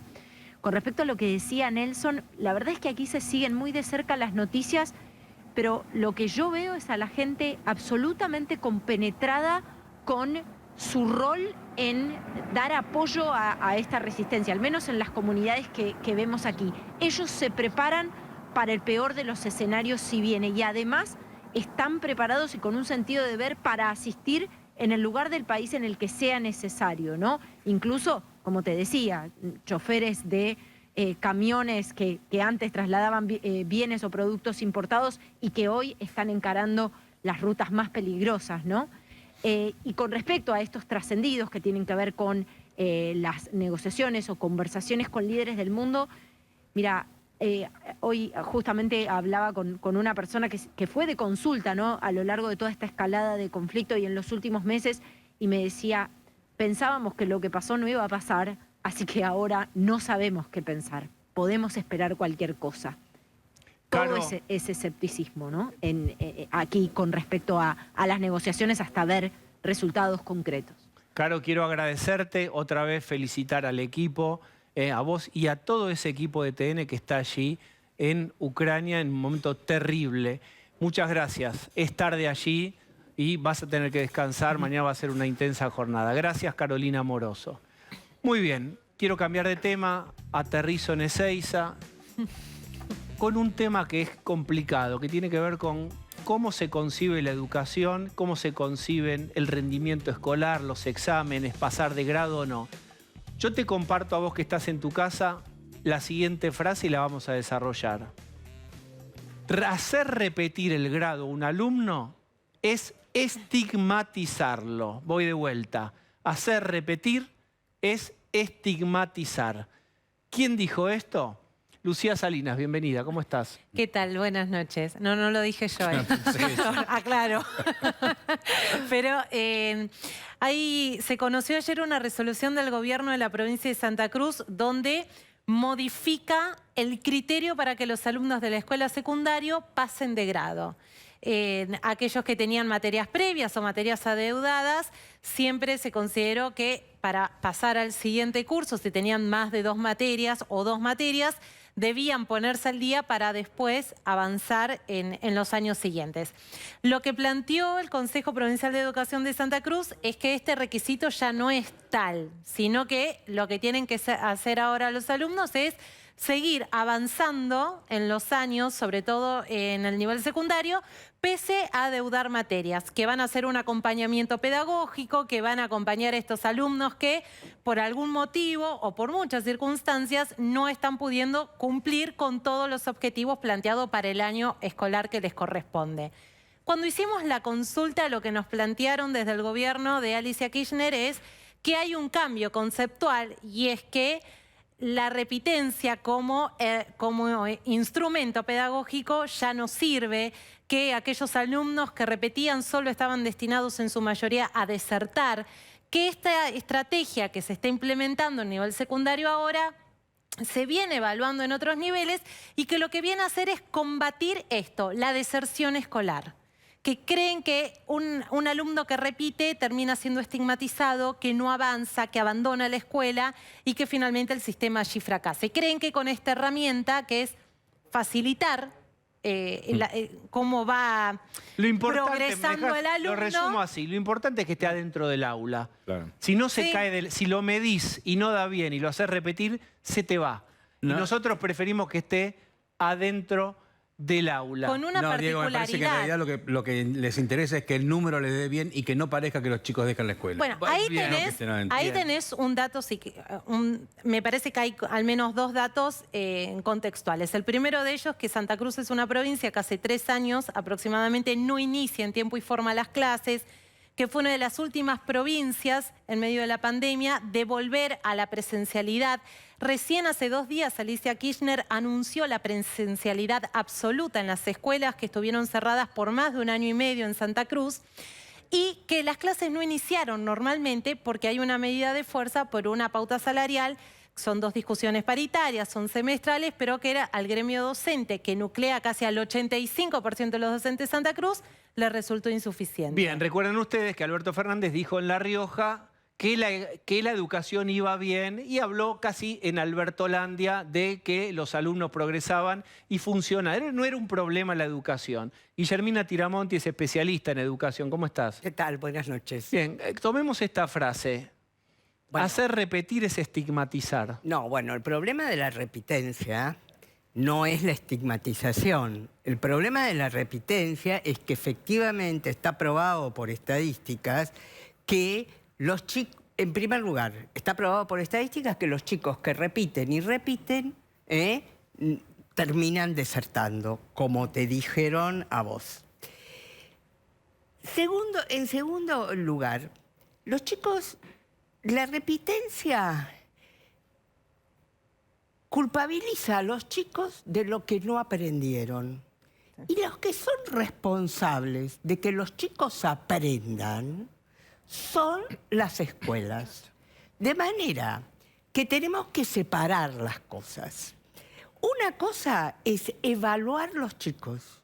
Y una vez que vos los evaluaste y viste que tenías un conjunto de chicos o distintos conjuntos de chicos con diferentes niveles de aprendizaje, lo que tenés que pensar es alternativas pedagógicas para ellos. Andamiaje, sostenerlo mano a mano, cuerpo a cuerpo, para ir levantándolos y emparejándolos. Bueno, sí, claro, pero con propuestas pedagógicas, porque los chicos tienen que aprender. Y cuando no aprenden, no es que los chicos sean vagos o sean, algunos no les da la cabeza, como dicen. No, es que la metodología no los interesa lo suficiente o no está adecuada a las posibilidades de esos chicos. Entonces, el sistema de repitencia, te bocho, te llevas 8 materias, es de principio del siglo pasado. La escuela ya no puede funcionar así. ¿Cómo tendría que funcionar? Porque es cierto que puede ser un castigo, puede ser traumático para un chico repetir, etcétera. Lo que me parece que estamos planteando es, no midamos los pobres porque los estigmatizamos, no hay cifras porque estigmatizan. Me parece que tiene que ver con lo que dice Osvaldo Bazán. También es no poner un espejo en el que también vemos que Argentina no avanza en educación. No nos consta que Santa Cruz haya hecho evaluaciones, haya definido los diferentes rendimientos de los chicos y haya establecido planes diferenciales para esos chicos, para que todos los chicos aprendan. Sabemos que la pandemia, y más en el caso de Santa Cruz, que tuvieron poquísimas clases, puso a los chicos en distintas situaciones. O sea, lo que vos planteás es, ¿no se usa más o es una pedagogía antigua hacerlos repetir, etcétera, los grandes bochazos? Lo que vos lo decís es, eso no alcanza con no bochar.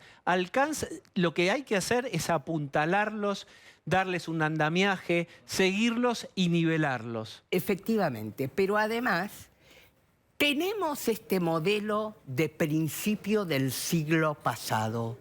Lo que tenemos que hacer con la escuela, y deberíamos haber aprovechado esta oportunidad de que se nos incendió todo con la pandemia, es cambiar la escuela media.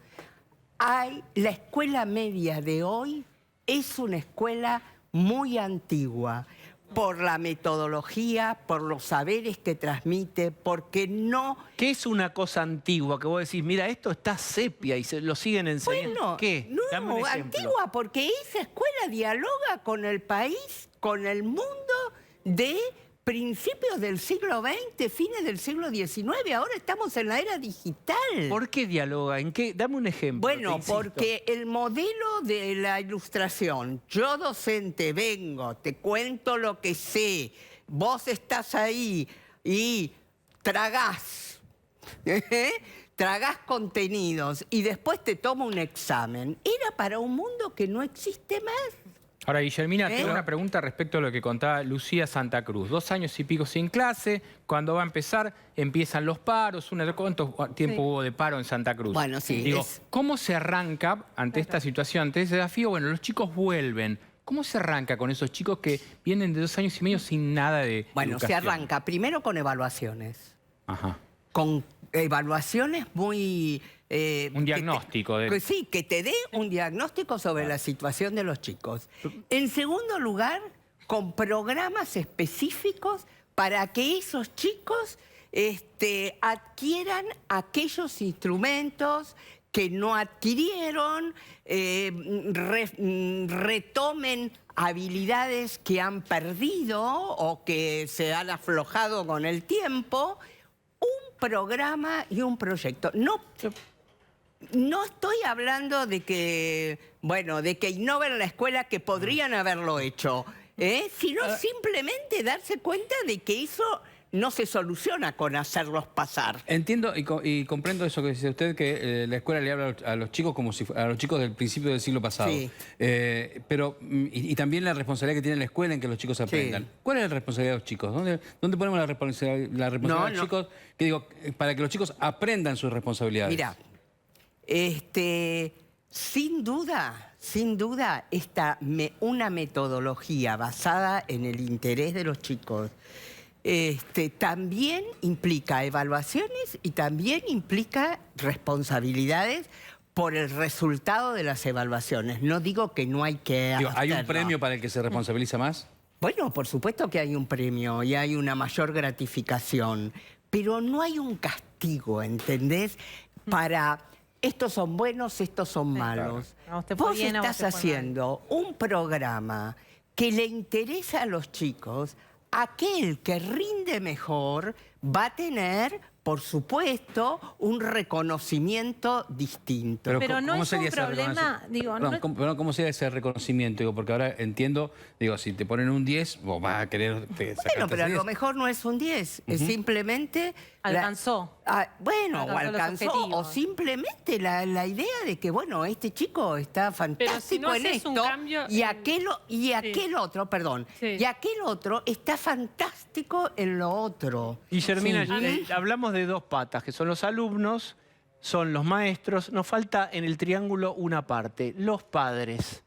¿Qué tienen que hacer los padres? Porque muchas veces no está claro si los padres tienen que empujar, incentivar y meterse y con los hijos y estimularlos y sentarse con ellos y tratar, por ejemplo, de compensar la lectoescritura y estimular, porque también hay algunas escuelas que dicen, pará, le dicen incluso a los chicos, esto es asunto nuestro, que los padres no se metan con sus ansiedades en lo que nosotros les enseñamos. ¿Qué hacen los papás? Los padres pueden acompañar a los chicos y en cuanto más ayuden y acompañen a sus chicos, mejor. Porque como la escuela en la Argentina es cada vez más ineficaz e ineficiente, lo que pueden aportar las familias son importantes. Ahora, y exigir que los chicos aprendan. Si la escuela tiene un programa de estudio, y bueno, tienen que aprenderlo del programa de estudio. Hay un punto quiero hacer pequeño. yo un punto. Soy tu lazarillo televisivo. Sígueme del brazo. Hay un dato que tiene que ver con la doble vara, ¿no? El Estado presente, lo público. Sí.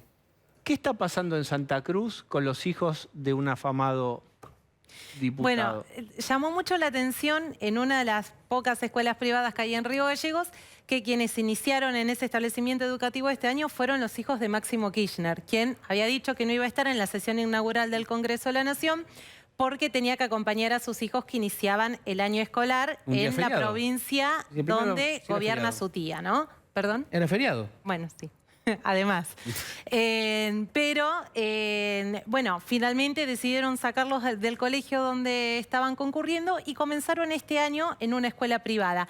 Quizás ante el riesgo de lo que ocurrió en Santa Cruz, de que el año escolar no inició normalmente, sino que inició con una medida de fuerza de 72 horas, después de que Alicia Kirchner en su discurso inaugural se jactara de que había inversión en escuelas, de que la deserción escolar había descendido en Santa Cruz, porque me parece que este también es un dato sobre el cual hay que discutir. ¿Qué es para el Estado, qué es para el gobierno la calidad educativa? ¿Es solo construir escuelas y nunca llenarlas de contenido?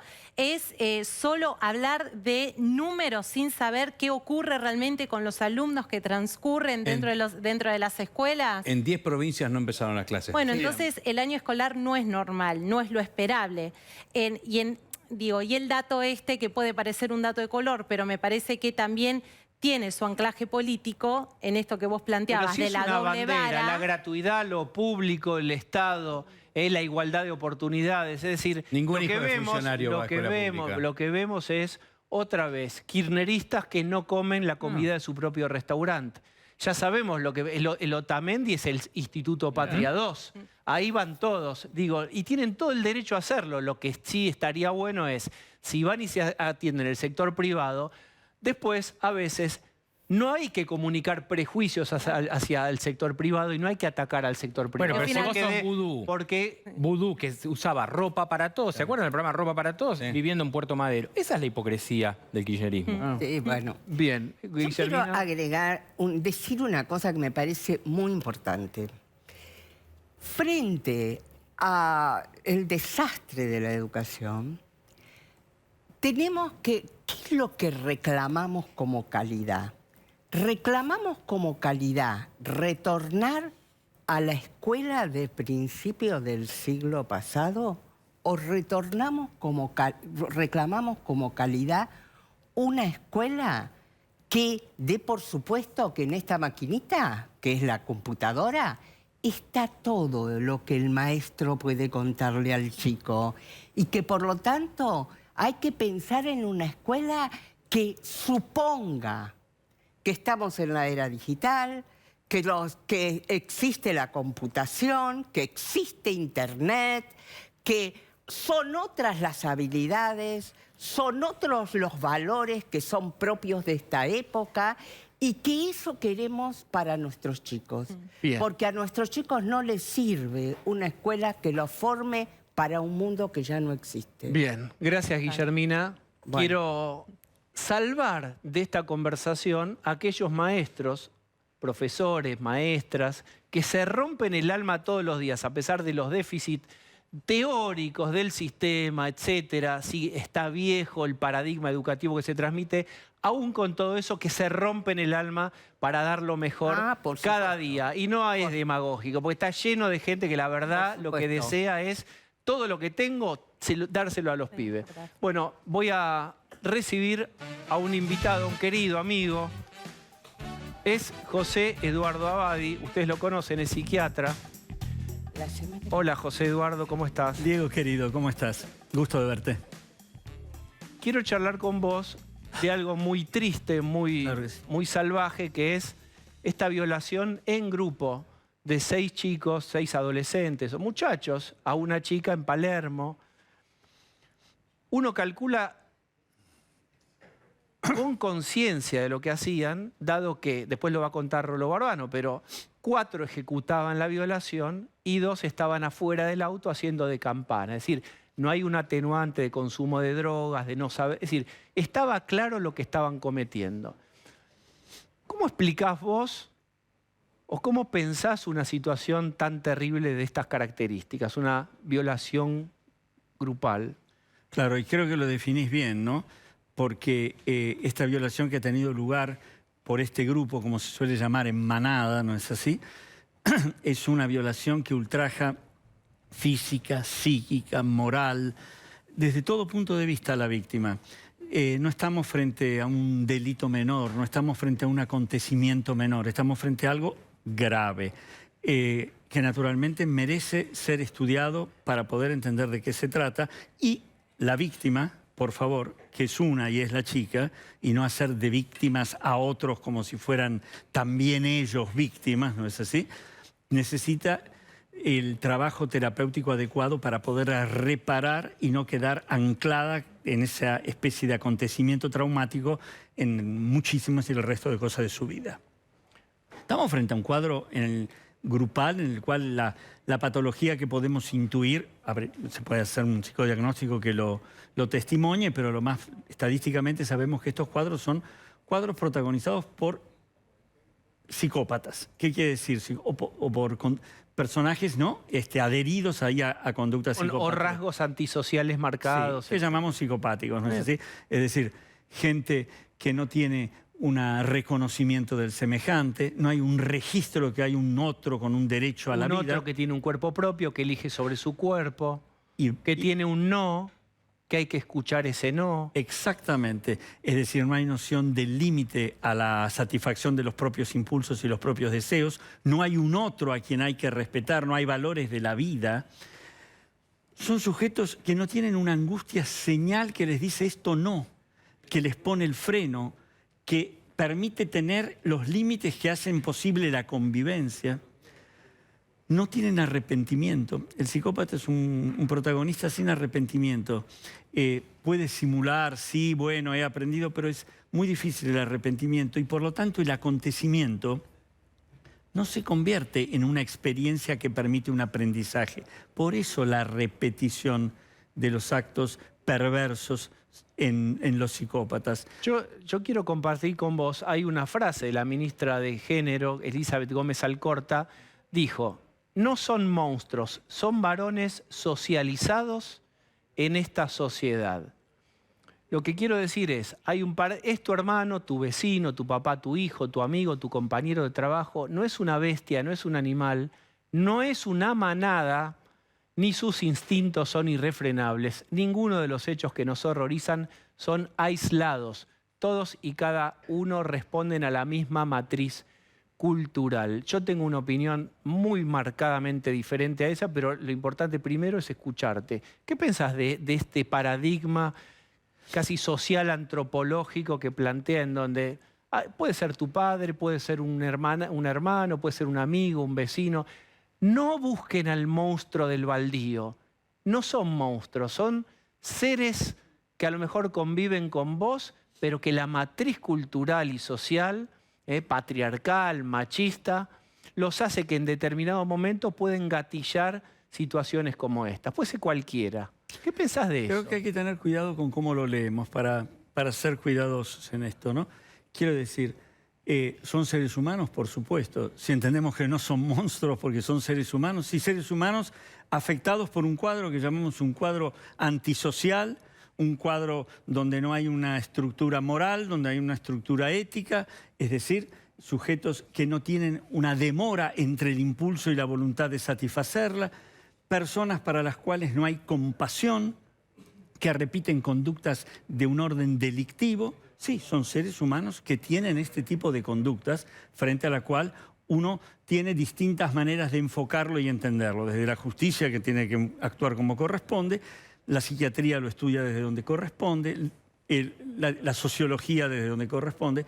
Es decir, nadie duda que se trata de personas, sí, afectadas por esta conducta, por esta patología, por esta, yo diría, trastorno de personalidad, que naturalmente lo convierte en un sujeto sociopático, es decir, peligroso.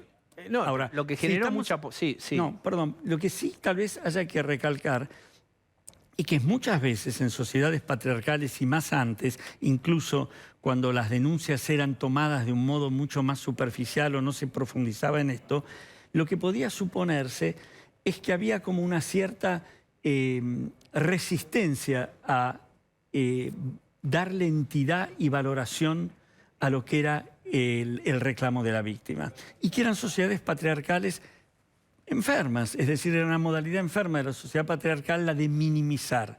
Esto hoy en día, por suerte, sabemos hoy que la víctima sabe que no es culpable ni cómplice porque haya estado protagonizando el episodio, que no tiene por qué avergonzarse. La vergüenza es patrimonio del victimario, que la única forma de poder encontrar una reparación a esto es poner ella palabras a lo ocurrido y en un diálogo tal poder empezar a significar ella lo acontecido, que la justicia se haga cargo de aquellos que han delinquido y de un modo feroz como es la violación, y que haya una sociedad que esté atenta en enseñar, en explicar, para en la medida de lo posible fortalecer a partir de la prevención, ¿no es así? Mi impresión, yo estoy de acuerdo con todo lo que dijiste, quiero agregar algo, y es un profundo desacuerdo con el modo en que está planteado en ese tuit, en donde parece que todos los hombres podrían ser en potencia y por la matriz cultural patriarcal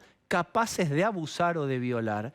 Y me parece que es muy injusto, muy culpabilizador para todos, impotentiza a el 90 y pico % de los hombres que nunca golpearon, que nunca maltrataron, por supuesto que nunca le levantaron la mano a una mujer. Coincido. Me parece que hay que tener mucho cuidado en el modo de formular. Totalmente. Porque si no, son todos culpables hasta que se demuestre Sabemos muy bien lo contrario. que es un punto en que coincido 100% con vos. Hay que tener cuidado con esas generalizaciones que el único efecto que tienen es de encubrir, ¿no? Como esas generalizaciones, bueno, son todos ladrones, Todos pueden ser ladrones, Sí. todos pueden serlo. Sí, pero ojo con eso. Sí, pero todos pueden serlo. No. Por eso digo, Claro. le otorga una potencialidad a todo el mundo. No es cierto. Nosotros sabemos que el resultado de una determinada conducta tiene que ver con lo constitucional, lo biográfico y lo desencadenante, y que no es todo lo mismo. Hay, yo diría, dos dimensiones. Una dimensión que es la social, que nos atraviesa a todos, pero hay una dimensión individual en donde cada uno sabe dónde está el bien y dónde está el mal, donde hay rasgos psicopatológicos. Es muy peligroso obviar este otro componente. Tremendo, porque se pasa Es borrar por al individuo. Y no, pero se pasa por algo, un concepto que es esencial para la convivencia en una sociedad que pretendamos civilizada, que es la responsabilidad. La responsabilidad es fundamental. La conducta, uno tiene que hacerse cargo, hacerse responsable de lo que hace, y hay conductas que son, yo diría, conductas apropiadas, conductas que corresponden a lo que es un vínculo sano y de crecimiento con el otro y para el otro, y hay conductas delictivas, agresivas, conductas que lesionan el derecho a la vida, conductas que son delictivas y que merecen la sanción. Y otro elemento que generó también muchos comentarios es que varios de estos muchachos que violaron a esta chica se autopercibían y decían en redes ser deconstruidos, como se dice, aliades, es que empatizan con los padecimientos de las mujeres, es decir, cómo gente que se colocaba desde un lugar conceptual ideológico después cometieron el crimen, ¿no? Como esa cosa de doble moral, de doble estándar. Sepamos que el psicópata carece de la capacidad de empatía, carece de compasión, carece de culpa, carece de arrepentimiento, suele mentir y engañar, y la preocupación que tiene cuando no comete un determinado acto en función del impulso que lo apremia es ante el peligro que lo puedan tomar, lo puedan apresar, lo puedan reprimir. No por una toma de conciencia de ética, moral. Que a lo mejor es solo una máscara del psicópata o del antisocial. Es, me coloco la máscara, el disfraz de deconstruido.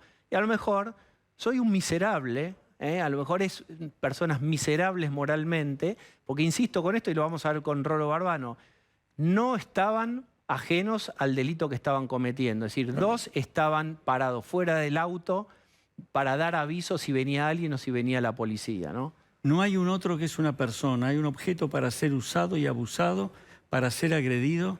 Hay una conciencia, por supuesto, de lo que se está haciendo, y una conciencia que no tiene que ver con conciencia moral, con estructura ética, sino que tiene que ver con saber aquello que se está actuando. Y naturalmente se defenderán mintiendo, un psicópata miente, básicamente. José Eduardo, siempre es un gusto recibirte aquí en este programa. Gracias, Diego. Muchas gracias. A vos. Voy a ir a la mesa y quiero volver.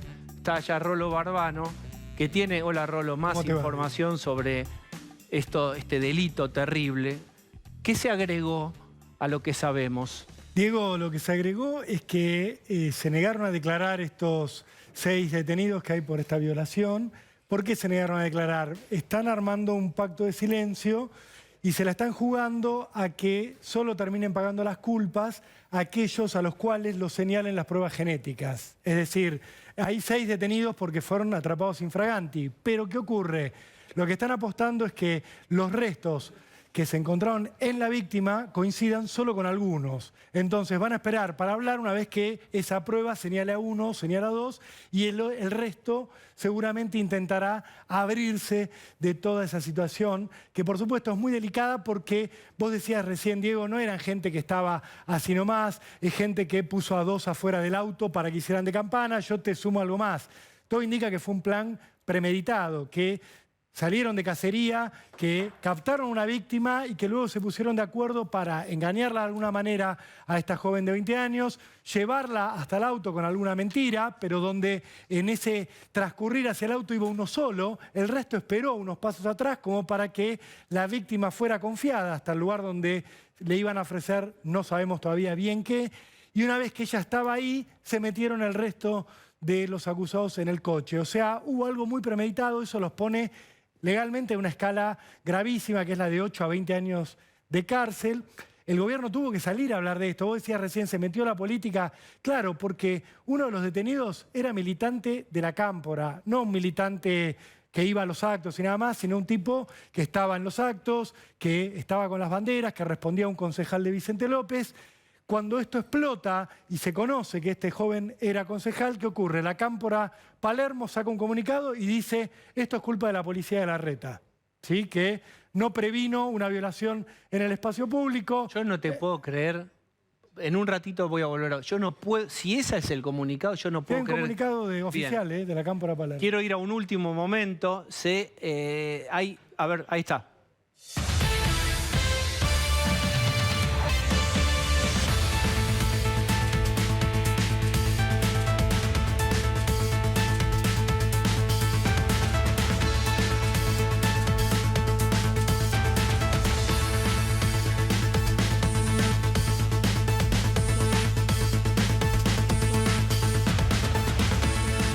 Osvaldo Bazán. El ministro de Defensa de Ucrania, Dmytro Kuleba, confirma en este momento el asedio ruso a la planta nuclear de Zaporizhia. Si explota, será 10 veces más grande que Chernobyl. Los rusos deben cesar inmediatamente el fuego. El ministro de Defensa de Ucrania, Dmytro. Bien, vamos a hablar con Andrei Servín. Estuvo en nuestro programa, analista internacional. Andrei, te escuchamos. Hola, buenas noches. Acá siguiendo con preocupación los incidentes en la planta nuclear. Bien, ¿qué se sabe? ¿Qué planta nuclear es? ¿Qué información hay hasta el momento? Es una planta nuclear que se encuentra en Enerhodar, que es una de las plantas nucleares más grandes que hay en Europa. Se sabía que estaban acercándose y habían combates en los alrededores, pero lo que hemos visto en las últimas horas es que ha habido aparentemente ataques de artillería por parte de Rusia contra las instalaciones. En los últimos minutos se vieron como hay un live feed por un canal de YouTube que permite ver parte de las acciones que se están tomando. Se aprecian dos cosas. Por un lado, equipos de asalto rusos con algunos medios blindados tratando de ingresar y logrando ingresar al predio. Y por otro lado, lo que parece ser fuego en lo que sería el edificio de control de la planta nuclear, lo que hace que sea muy preocupante, ¿no? Bien, ¿qué poder tiene esta planta nuclear? Repetilo, por favor. Repetí porque Osvaldo dio un anticipo sobre la potencia de esa planta. Sí, claramente. Esta es la planta nuclear más grande de Europa y por ende tiene una capacidad más que considerable y eso preocupa justamente por el hecho de que el centro de control en este momento parece estar incendiándose. Bien, no tenemos mucha información de qué modo esto se produjo. ¿Tenés alguna hipótesis? ¿Pudo haber sido accidental? ¿Pudo haber sido algo planificado? A ver, en este tipo de circunstancias, cuando estamos hablando de la instalación la toma de una instalación militar, puede haber sido causado por el fuego de artillería que se utilizó, puede haber sido, se vieron algunos estallidos que parecían de lanzagranadas rusos que se utilizan justamente en lucha contra infantería o vehículos blindados o lucha para aniquilar estructuras. Esto puede ser tranquilamente el resultado de un combate entre dos fuerzas que termina en la destrucción de parte de la infraestructura en la que están combatiendo, ¿no? No necesariamente debe ser adrede, pero obviamente que ambos lados deben ser conscientes de las consecuencias que puede implicar este tipo de enfrentamientos en una planta nuclear. Y no sabemos si hay pérdida radiactiva o no. Esto es en el centro atómico del sureste ucraniano, el más grande de Europa. Es en Zaporizhia y el director general de la OIEA, que es el Organismo Internacional de Energía Atómica, pidió en una carta urgente que se detenga la batalla en Zaporizhia, porque hay 6 reactores en este lugar. Lo que estamos viendo es justamente el fuego en uno de ellos, lo cual las consecuencias, según el ministro de Defensa de Ucrania, pueden ser 10 veces Chernobyl. Bien, Andrei, ¿qué información más nos podés agregar sobre esto? Claramente estamos viendo un escenario bélico en un lugar, en un país que tiene plantas nucleares y donde no es todo tan quirúrgico como uno imagina que era la guerra moderna, sino absolutamente lo contrario. No, eso está seguro. O sea, la parte quirúrgica de las operaciones rusas terminó ya hace unos días y ahora en este tipo de contextos, sobre todo cuando se están encontrando contra otras unidades del ejército ucraniano, se está dependiendo mucho más sobre sus capacidades de fuego de artillería, que no ofrece ningún tipo de precisión quirúrgica como la que se necesitaría para una situación como esta, que en verdad no deberíamos estar viendo combates en esta versión como esta por los riesgos que implica. Por el momento mucho más no sabemos, tendremos que ver cómo sigue ese combate en las próximas horas.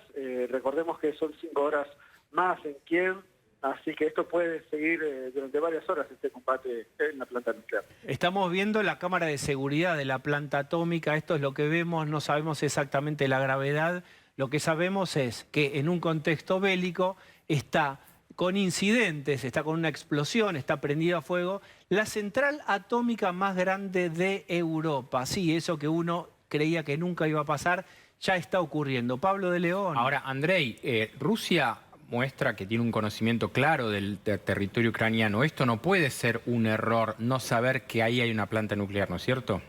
No se entra por error. Se toma la planta nuclear porque se la considera una instalación de valor estratégico para la campaña ofensiva que está llevando adelante Rusia en Ucrania. Recordemos que en operaciones de esta magnitud, poder controlar por lo menos parte del suministro eléctrico de un país, sobre todo cuando se están preparando un asedio sobre su capital, es bastante relevante y por eso hay una intencionalidad en poder controlar esta planta nuclear en particular. Bien, Andrei, muchísimas gracias. Vamos ahora a compartir un tuit del canciller ucraniano. El ejército ruso está disparando desde todos lados contra la central nuclear de Zaporizhia, la planta de energía nuclear más grande de Europa. El fuego ya se ha desatado. Si explota, será 10 veces más grande que Chernobyl. Los rusos deben cesar inmediatamente el fuego, permitir a los bomberos establecer una zona de seguridad. Es completamente fuera de control. Estamos hablando de algo que pone en riesgo a Rusia también. Digo, una explosión eventual de una planta nuclear atacaría directamente, incidiría directamente sobre población rusa. Putin está atacando una planta que puede generar un daño a su propia población. No hay forma de controlar los efectos de una explosión nuclear. Bien, vamos a hacer una tanda y ya volvemos con esto que es de una gravedad extrema. Ahí venimos.